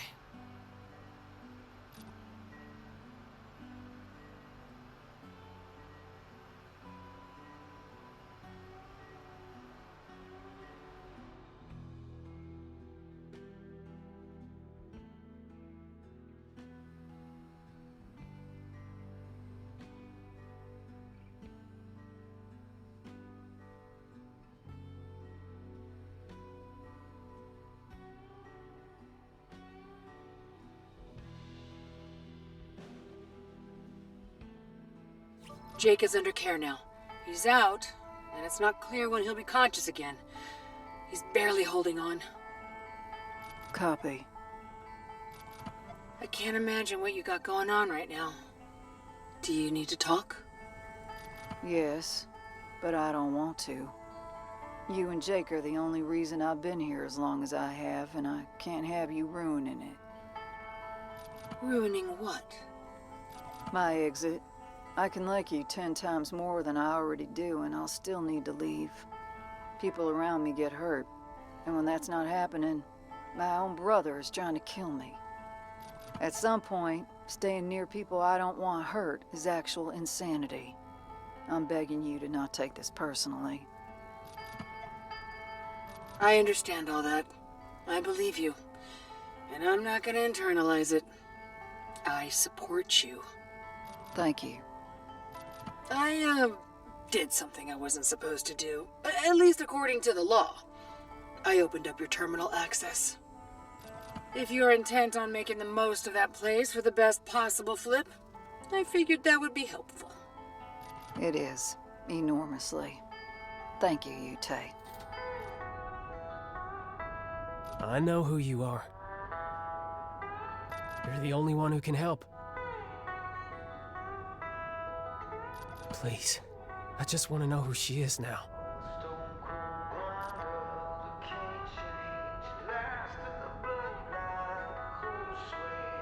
Answer honestly, Elijah. Am I in danger? No. I'm disgusted with myself for what I tried to do to my sister, and what I did to Jake. Please believe me. For now, I will. But I want you to understand that if you lose your cool, you will die right there in that chair. This is my home. I don't want to hurt anyone. I just want help. I care about my friend Clem. A lot. So I'm gonna help. But I'm not able to be gentle here. I understand. Good. Now, here's what I think has happened.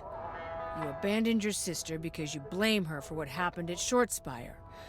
That's wild, but I can understand a young man's selfish rage at his own losses.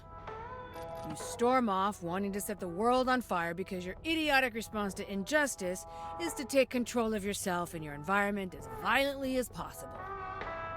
So now, you're a banal stereotype of a broken young warrior, but instead of dealing with it, you decide to take up with the copper fist.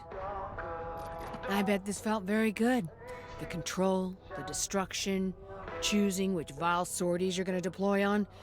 You chose to be an animalistic shock trooper who does the taking. Now, I do think you genuinely didn't know you were working for Standage. You could have known, but you didn't care. You didn't ask questions. And then you got inside a raptor with a dead man's charge because you also didn't care that much if you were alive. But then it all got extremely fucked up because now your sister is back on stage with you. And even though you're extremely talented, you couldn't even deal with her. You never could. And now she's showing you how short the distance is between the animal you're becoming and the animal Standage is. All while refusing to harm you once she knew it was you. Is that about the size of it?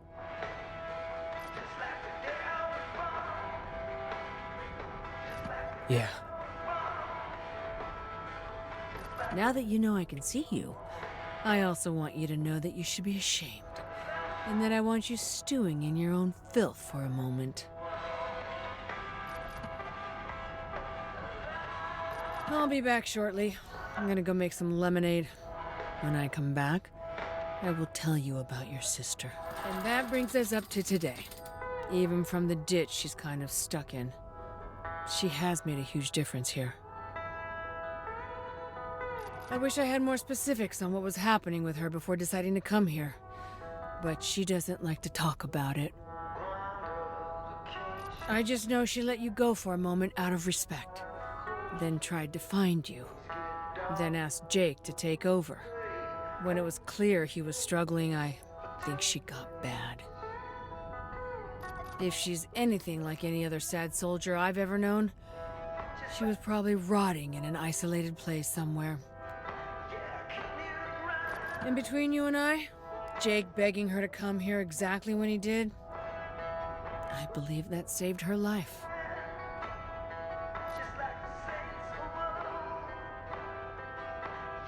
So, what are you gonna do, Elijah? I don't know. What would you do? I'd get my sister back. Even if she needed to shoot me first. She's not the jar of rotten feelings you've made her. She's a hero who's sitting around feeling valueless. And I don't blame her. What's the point of years of heroism and self-sacrifice if the shitty little brother you love to death can just abandon you at any point? The fact that she hasn't ripped you to pieces for trying to kill her and shooting Jake is astonishing. She is a better person than us by a light year. Seems so. I need to start fixing this. I'm gonna go to her and hope she doesn't shoot me in my fucking head. Any advice? She's not gonna kill you. Just listen to her truth. Speak your own, and then go from there. One step at a time. I suppose I can understand why she likes you. I accept your McKinney brand gratitude. Now go fix this.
Wow.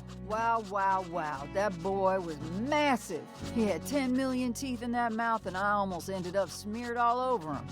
Incredible. Journal, you know I don't want to fight a dino. I don't absolutely have to. But the thing is, when these gladiator theros approach old age, they go feral, wander recklessly, and become extremely dangerous. They absolutely need to be put down. As a lover of these creatures, it breaks a heart.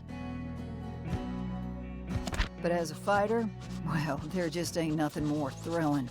Men are deadly, sure, but they don't scream primordial poetry at you while they toss you around like a toy. They're not trying to chainsaw you to pieces with their mouths so they could swallow you up. And they're certainly not living, breathing organic works of art straight out of Mother Nature's deepest childhood nightmares. Thinking about it gives my goosebumps. My dark work is done, but let the record show that Clementine McKinney has done what few humans have ever done. Arm wrestled the planet and won. Someday when this life breaks my mind, I can see myself wandering dangerously in the same exact way as these poor boys. And I hope that some young champion gets to take me down. After she throws my head into the town square, the festival they throw her will be heard for miles. That would rule. Clem.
Any day now, Elijah.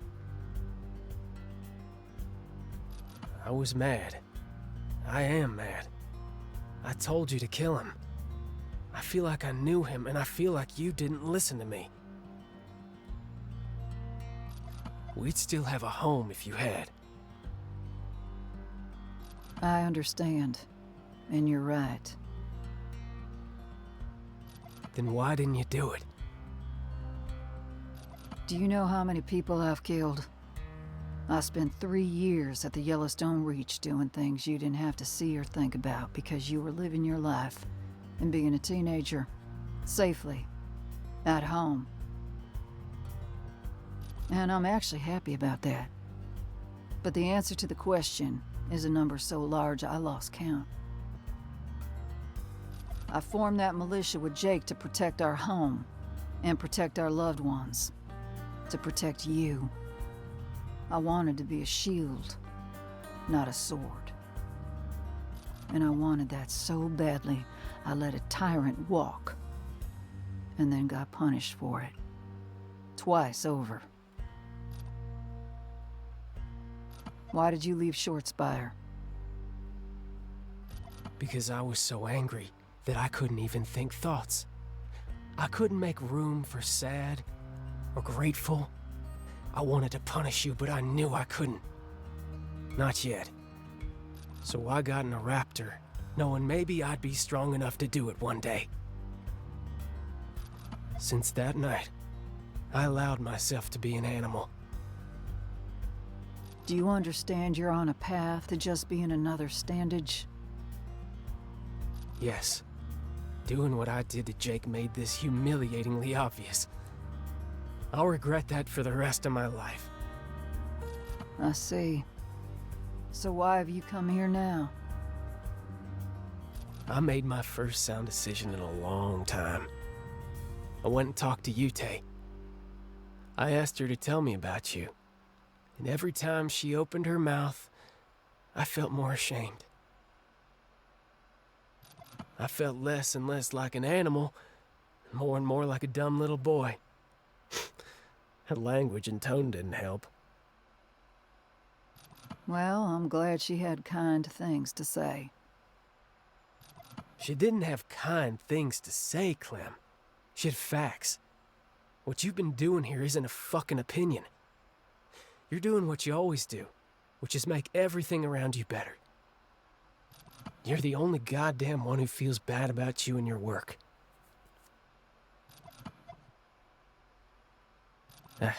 Sorry. It's fine. You're right.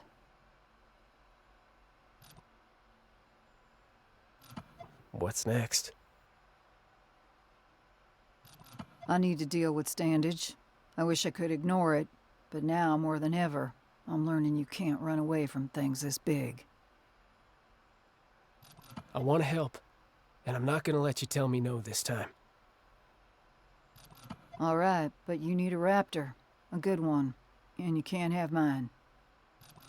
Well, I'm jobless now. What do we do? I got a spare, but we have to go get it.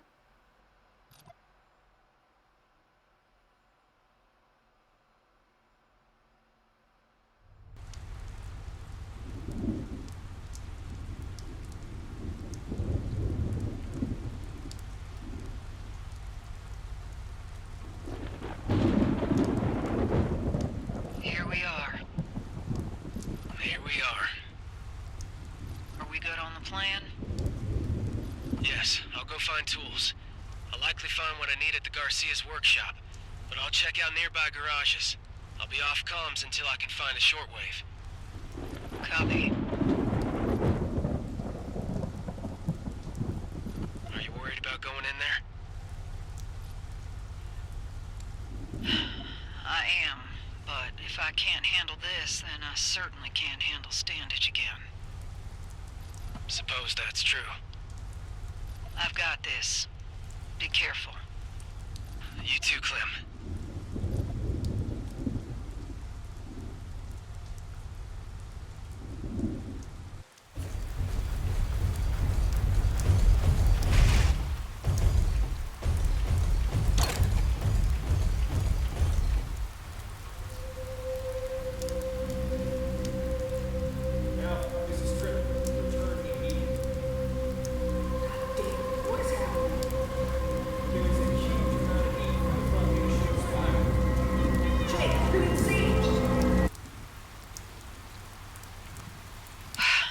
Holy shit.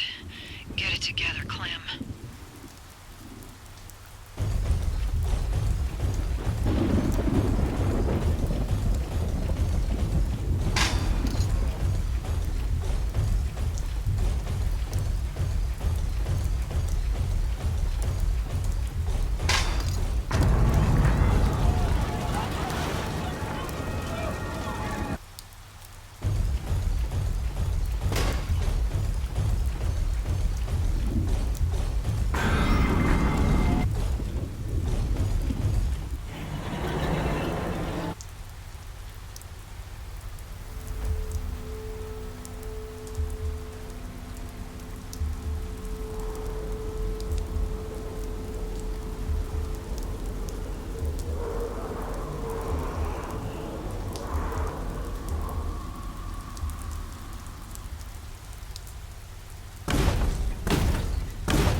Gotta breathe.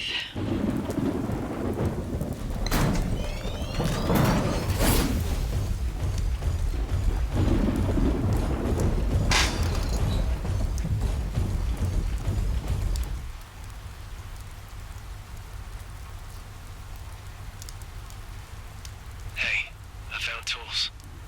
And I can haul them. Good. Thank you. You okay? Elijah? I don't think I was ready. Looking at all this, feeling it all. It hurts so bad. I know.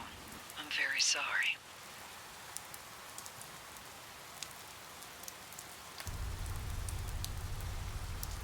Will you do something for me? Yeah. When I sign off, please just feel it. Don't resist it. Don't move. Just endure it until you can't possibly endure it any longer. Not a chance. I hate this. Please. If you don't feel better when you see me at the Scarecrow, I'll let you punch me in the dumbass mouth. Oh, God damn it. I'll try it. Thank you. See you at the Scarecrow.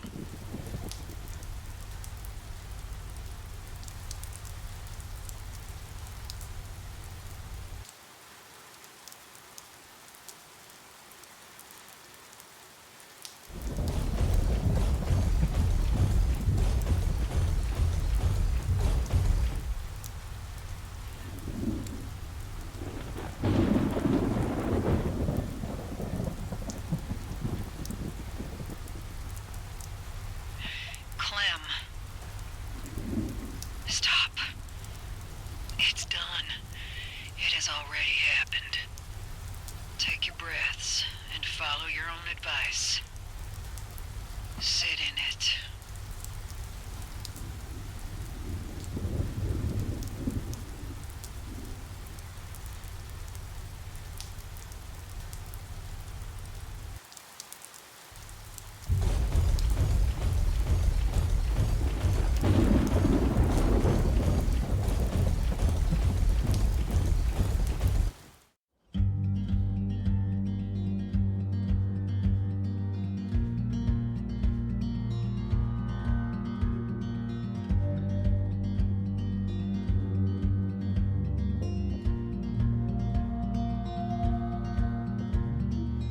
I see the rain wash away, wash away, wash away.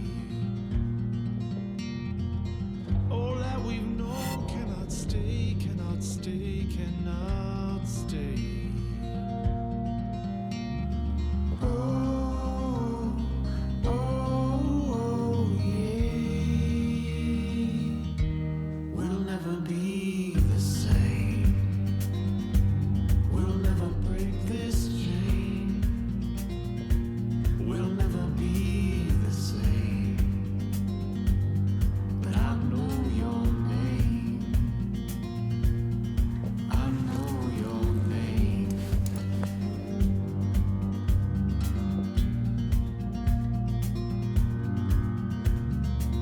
I see the world full of pain, full of pain, full of pain. Look in your eyes, see the flame, see the flame, see the flame. Oh, oh, yeah. We'll never be the same. We'll never break this chain. We'll never be the same. But I know your name. I know your name.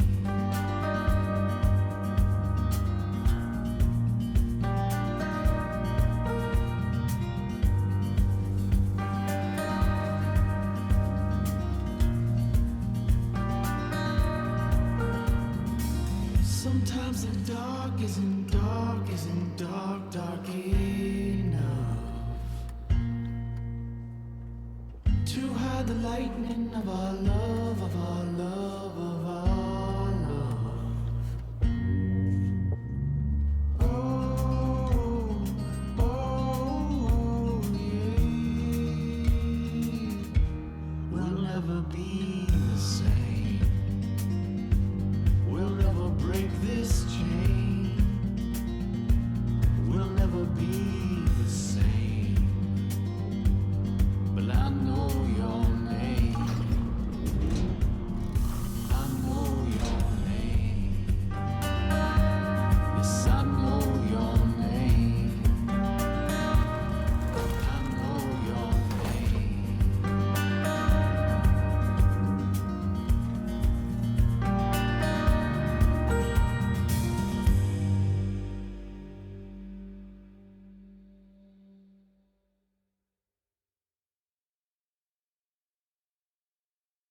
Hang on. One last thing.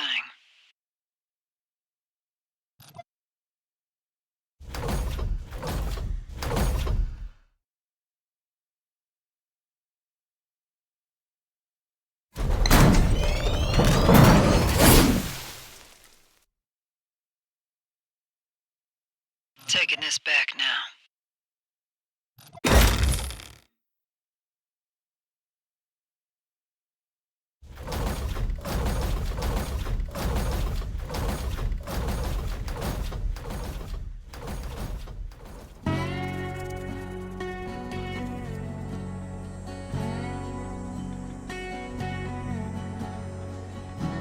It's hard to describe the nausea of this particular roller coaster. After an egregious up, down, around, and upside down, I feel like puking and crying in sixth gear, all the way from my feet up. I remember when Pops took us up to the Utah State Fair after I got accepted into the Salt Lake pilot program. Elijah and I rode the Hellcat coaster 4 times in a row, with stomachs full of corn dogs and beer. There has never been a more disgusting implosion of pride, hubris, and stomach gravy. This was worse. Elijah is here, with me. He's alive and I'm alive. He put a slug into Jake after I wouldn't kill him, which is certainly complicating this whole emotional negotiation. Yet, despite that, I'm still so goddamn happy he yanked himself off that path that I could hug him until his eyes pop out. I've got to stand up now, show him who I am, show him who he is, and who he could be. I can't afford to mope, feel sorry for myself, or run away for another single second. It all has to change, and it has to happen now. I'm gonna fix this. Clem.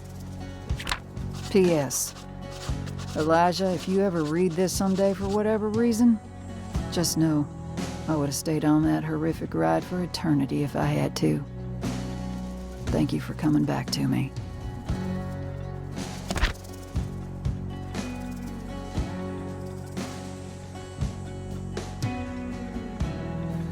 What are you doing? I was able to secure something from a vendor that works for the Fist. It took all night because I haven't told the Fist I'm not with them anymore. They think I'm MIA, and I want it to stay that way. Understood. Your tracks covered? Yep, I'm positive. Anyway, here. God damn.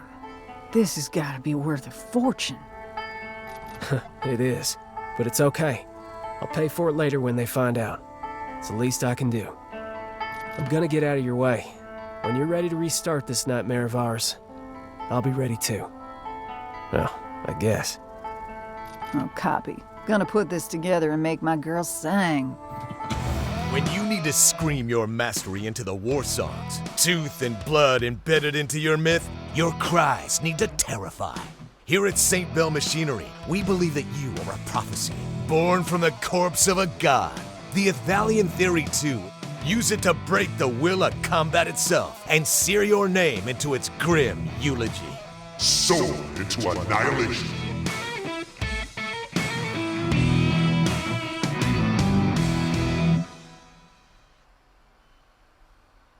This is solid. We've absolutely got something here. Give it to me from the top. Roger that. Here's the plan. When you're ready, Yute will help me spoof the Copper Fist comms. We'll send the signal to the Earthen Blade that our phase is complete, and that they can move in. They'll want to mobilize immediately, and they'll absolutely move on Rosewater Bluff. So we send the signal at the end of the night, which will put Standage and his force at Rosewater Bluff's doorstep between 4 and 6 a.m.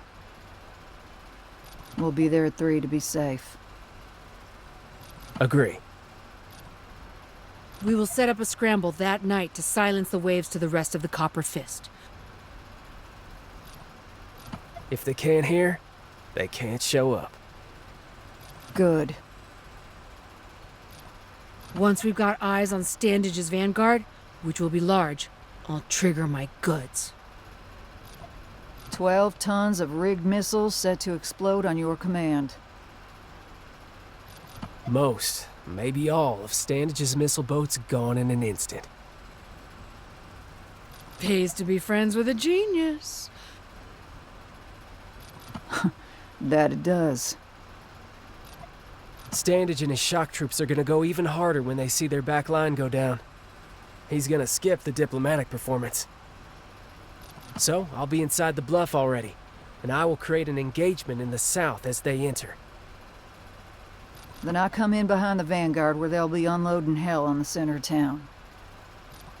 Standage will certainly be grandstanding near the Syndicate building at the top of town. I'll ride in under the bullshit to prep and man a station near the top. I will tune you up before you engage him. Good, thank you. When you spoof the blade, we immediately notify the Rosewater Bluff authorities. That way they can be ready for it. Of course. Rosewater Bluff defenses will certainly activate and contribute. However, they're largely stationary. Yep, it's on us to control the blade's movements, engage hard, and keep them away from structures. I will not allow this to spill out. No one in Rosewater Bluff gets hurt. Great fucking work, you guys. Clem, it's gonna be a moment before the Copper Fist realizes I'm MIA and make a move on their own. So if there's anything you wish to do before this kicks off, I'd get to it. Solid copy. And you, Tay. Thanks for being a part of this. We owe you. Solid copy.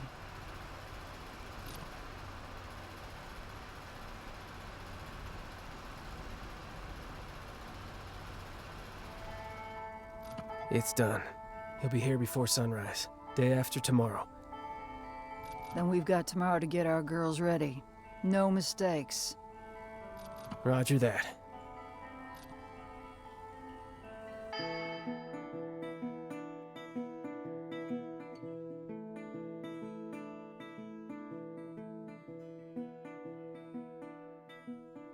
Well, I don't know how to get any more ready. Yeah. Let's try our goddamnedest to get some sleep. We'll leave at 0300. You, Tay, will meet us at the rendezvous point.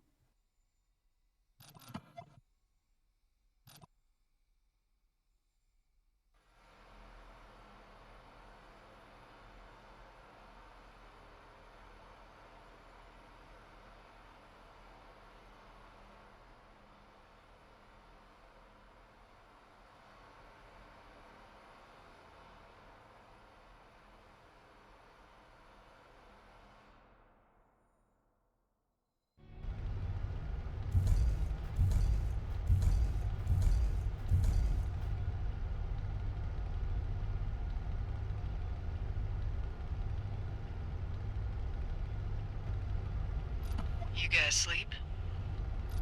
Nope. I slept fine. Most of my work is done.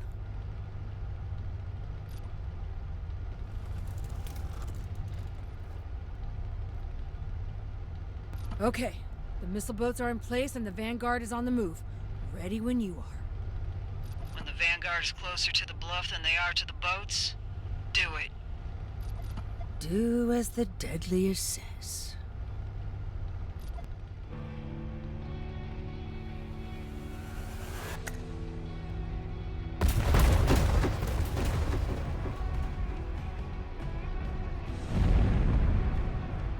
Fucking incredible, Yute. He felt that in his soul. Alright, let's fix this. You two ready? You know I am. I'm ready. Good. Go.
Clem, there was another unit to the north. I'm getting overwhelmed. Shit! I'm coming!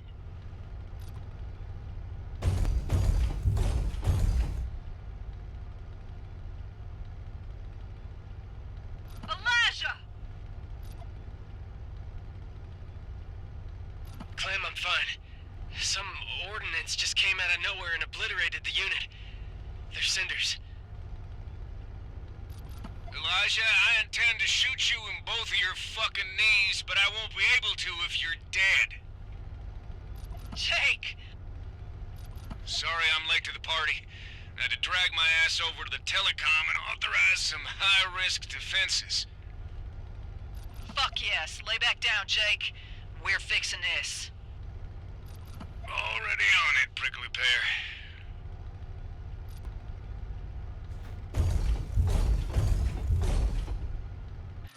Jake, I'm so sorry. You're in Clem's old Raptor, and you're clearly helping us right now. I can hazard a guess at what's been going on the last few moments. We got some business to sort out, but we'll do it later. Stick to your plan. Copy. Thanks, Jake.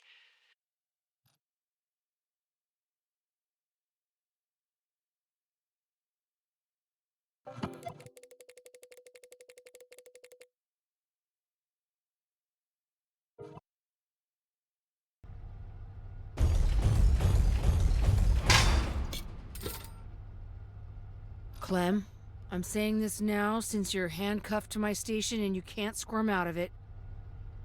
You're a hero. Yute, Shut up, Clem. Just listen.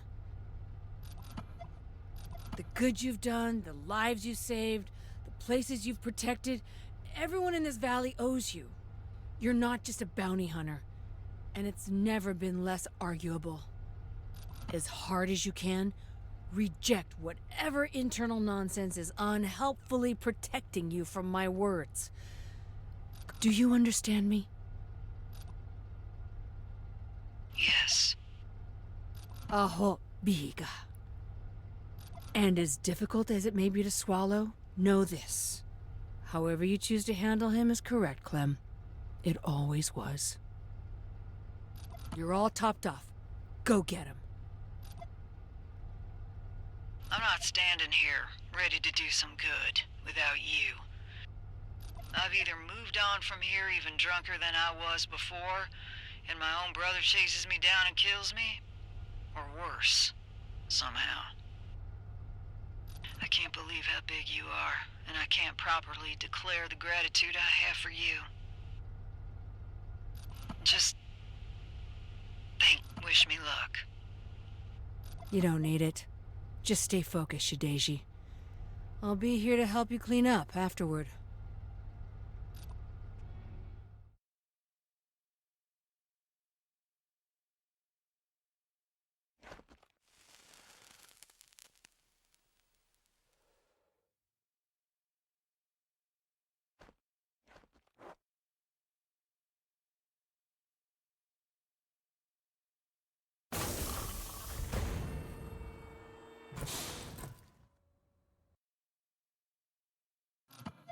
Well, now, if it isn't the Graveyard Clem. Once again, it is a remarkable displeasure.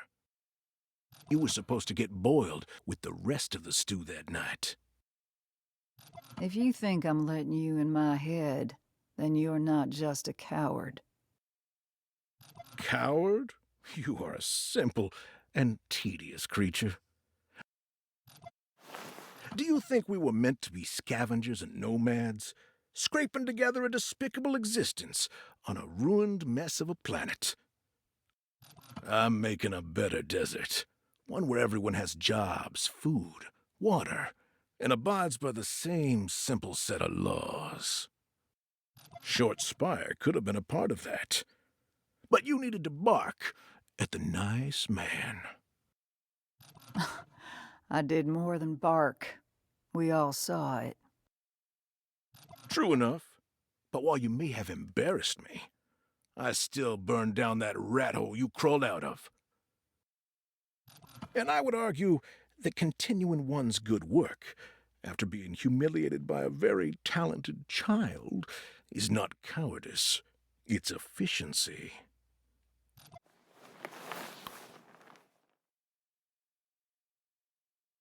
But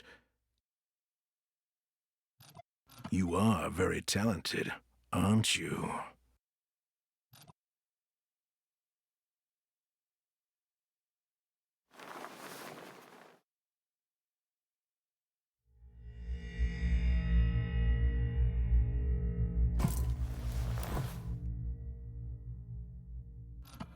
Tell you what, Miss McKinney, I'll cease this operation, forgive you for the cost of my men and equipment, and leave with my remaining forces, right this very moment.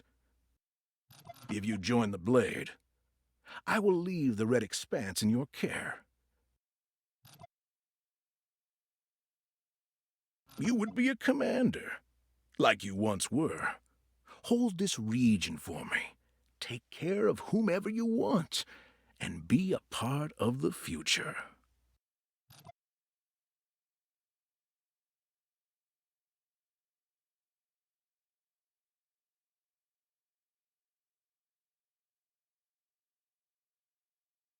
Ha ha ha ha! You fucking lunatic. I can't believe you thought I'd buy that shit you just tried to sell me. You trying to make a deal with me is proof you're a coward. I smoked you like a ham last time, and you don't have the spine to go through it again. And the punchline of this sick joke is that you're standing there monologuing about what the future is supposed to look like. Are you a comic book character? Shut your damn mouth, child. I will not. The people around you ain't just children, nor are they just laborers. They've all chosen their homes and laws. But you won't see it. You can't. You're just a sad, delusional tyrant. You are aggressively opting for the hardest way out, again.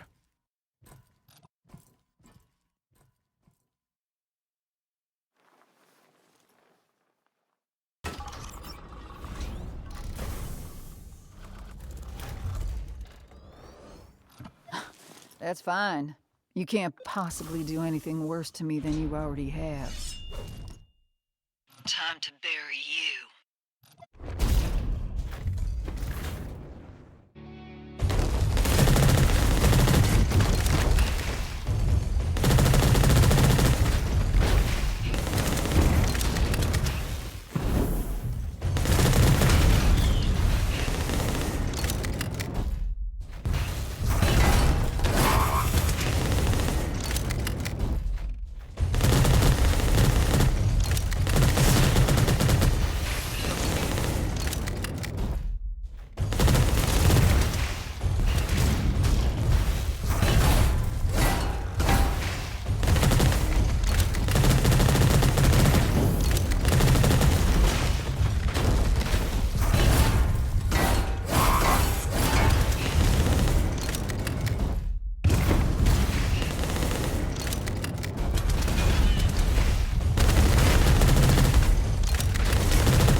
You impudent beast!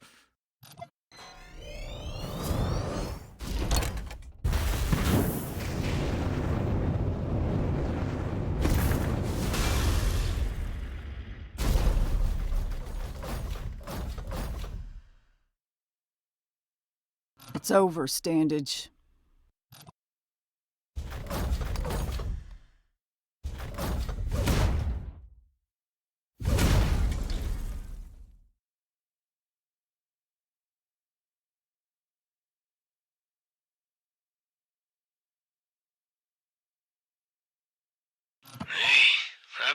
that position, buddy.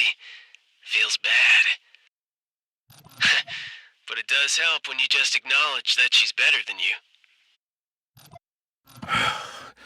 You win. I can do no more.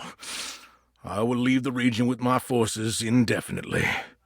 I respect you too much to... Oh, shut the fuck up. You ain't leaving here. Fine. I will undergo my trial and serve out the sentence the law sees fit. Nah. What do you want, then? What will you have me do? Name it.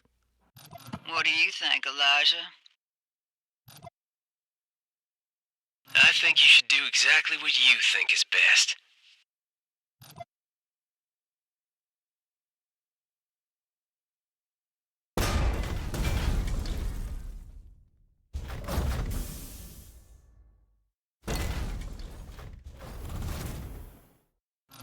No need for an armed escort. I am complying.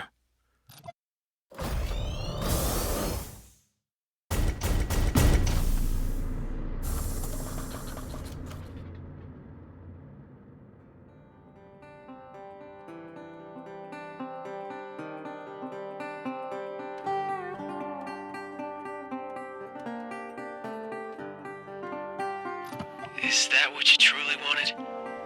Yes. We all know he was a very bad man. Just needed a reminder about how lost he truly was. There is no redemption for men who have walked so far beyond their own humanity that they don't see people anymore. At all. There was no truth there. No light. It was long gone. I understand. Maybe now more than ever. I'm glad. Thank you for being here. There's still some Earth and Blade dogs running around. Let's go put them down. Roger that.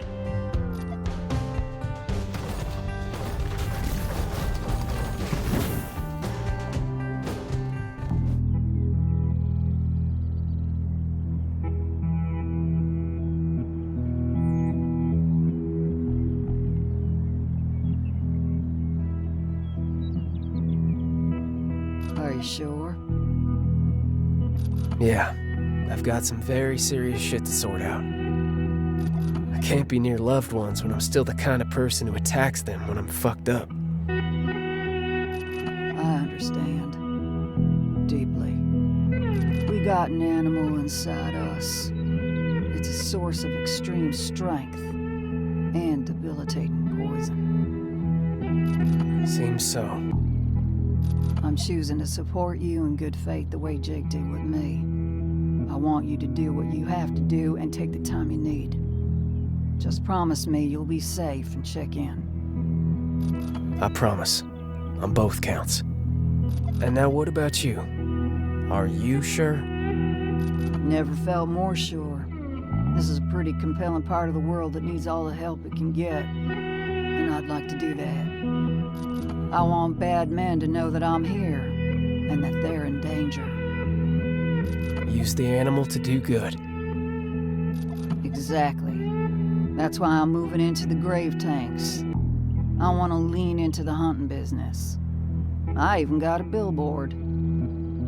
Oh yeah? What does it say? Graveyard Clem. You're fucking ridiculous.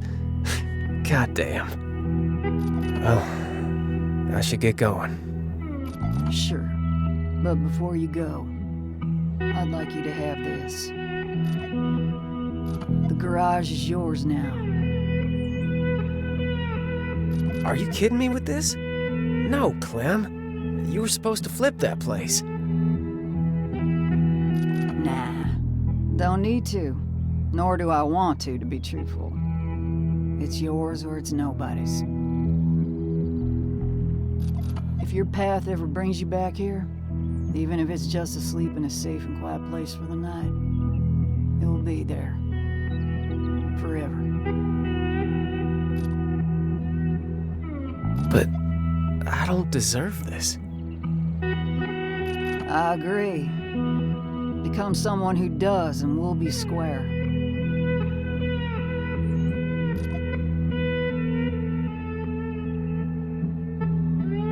Thank you for everything.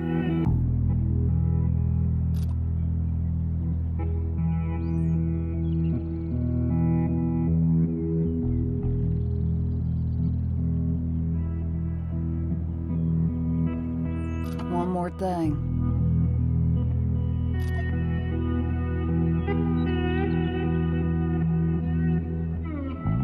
Use it. I did. You can even read my words if you want. Might be helpful. I love you. I love you.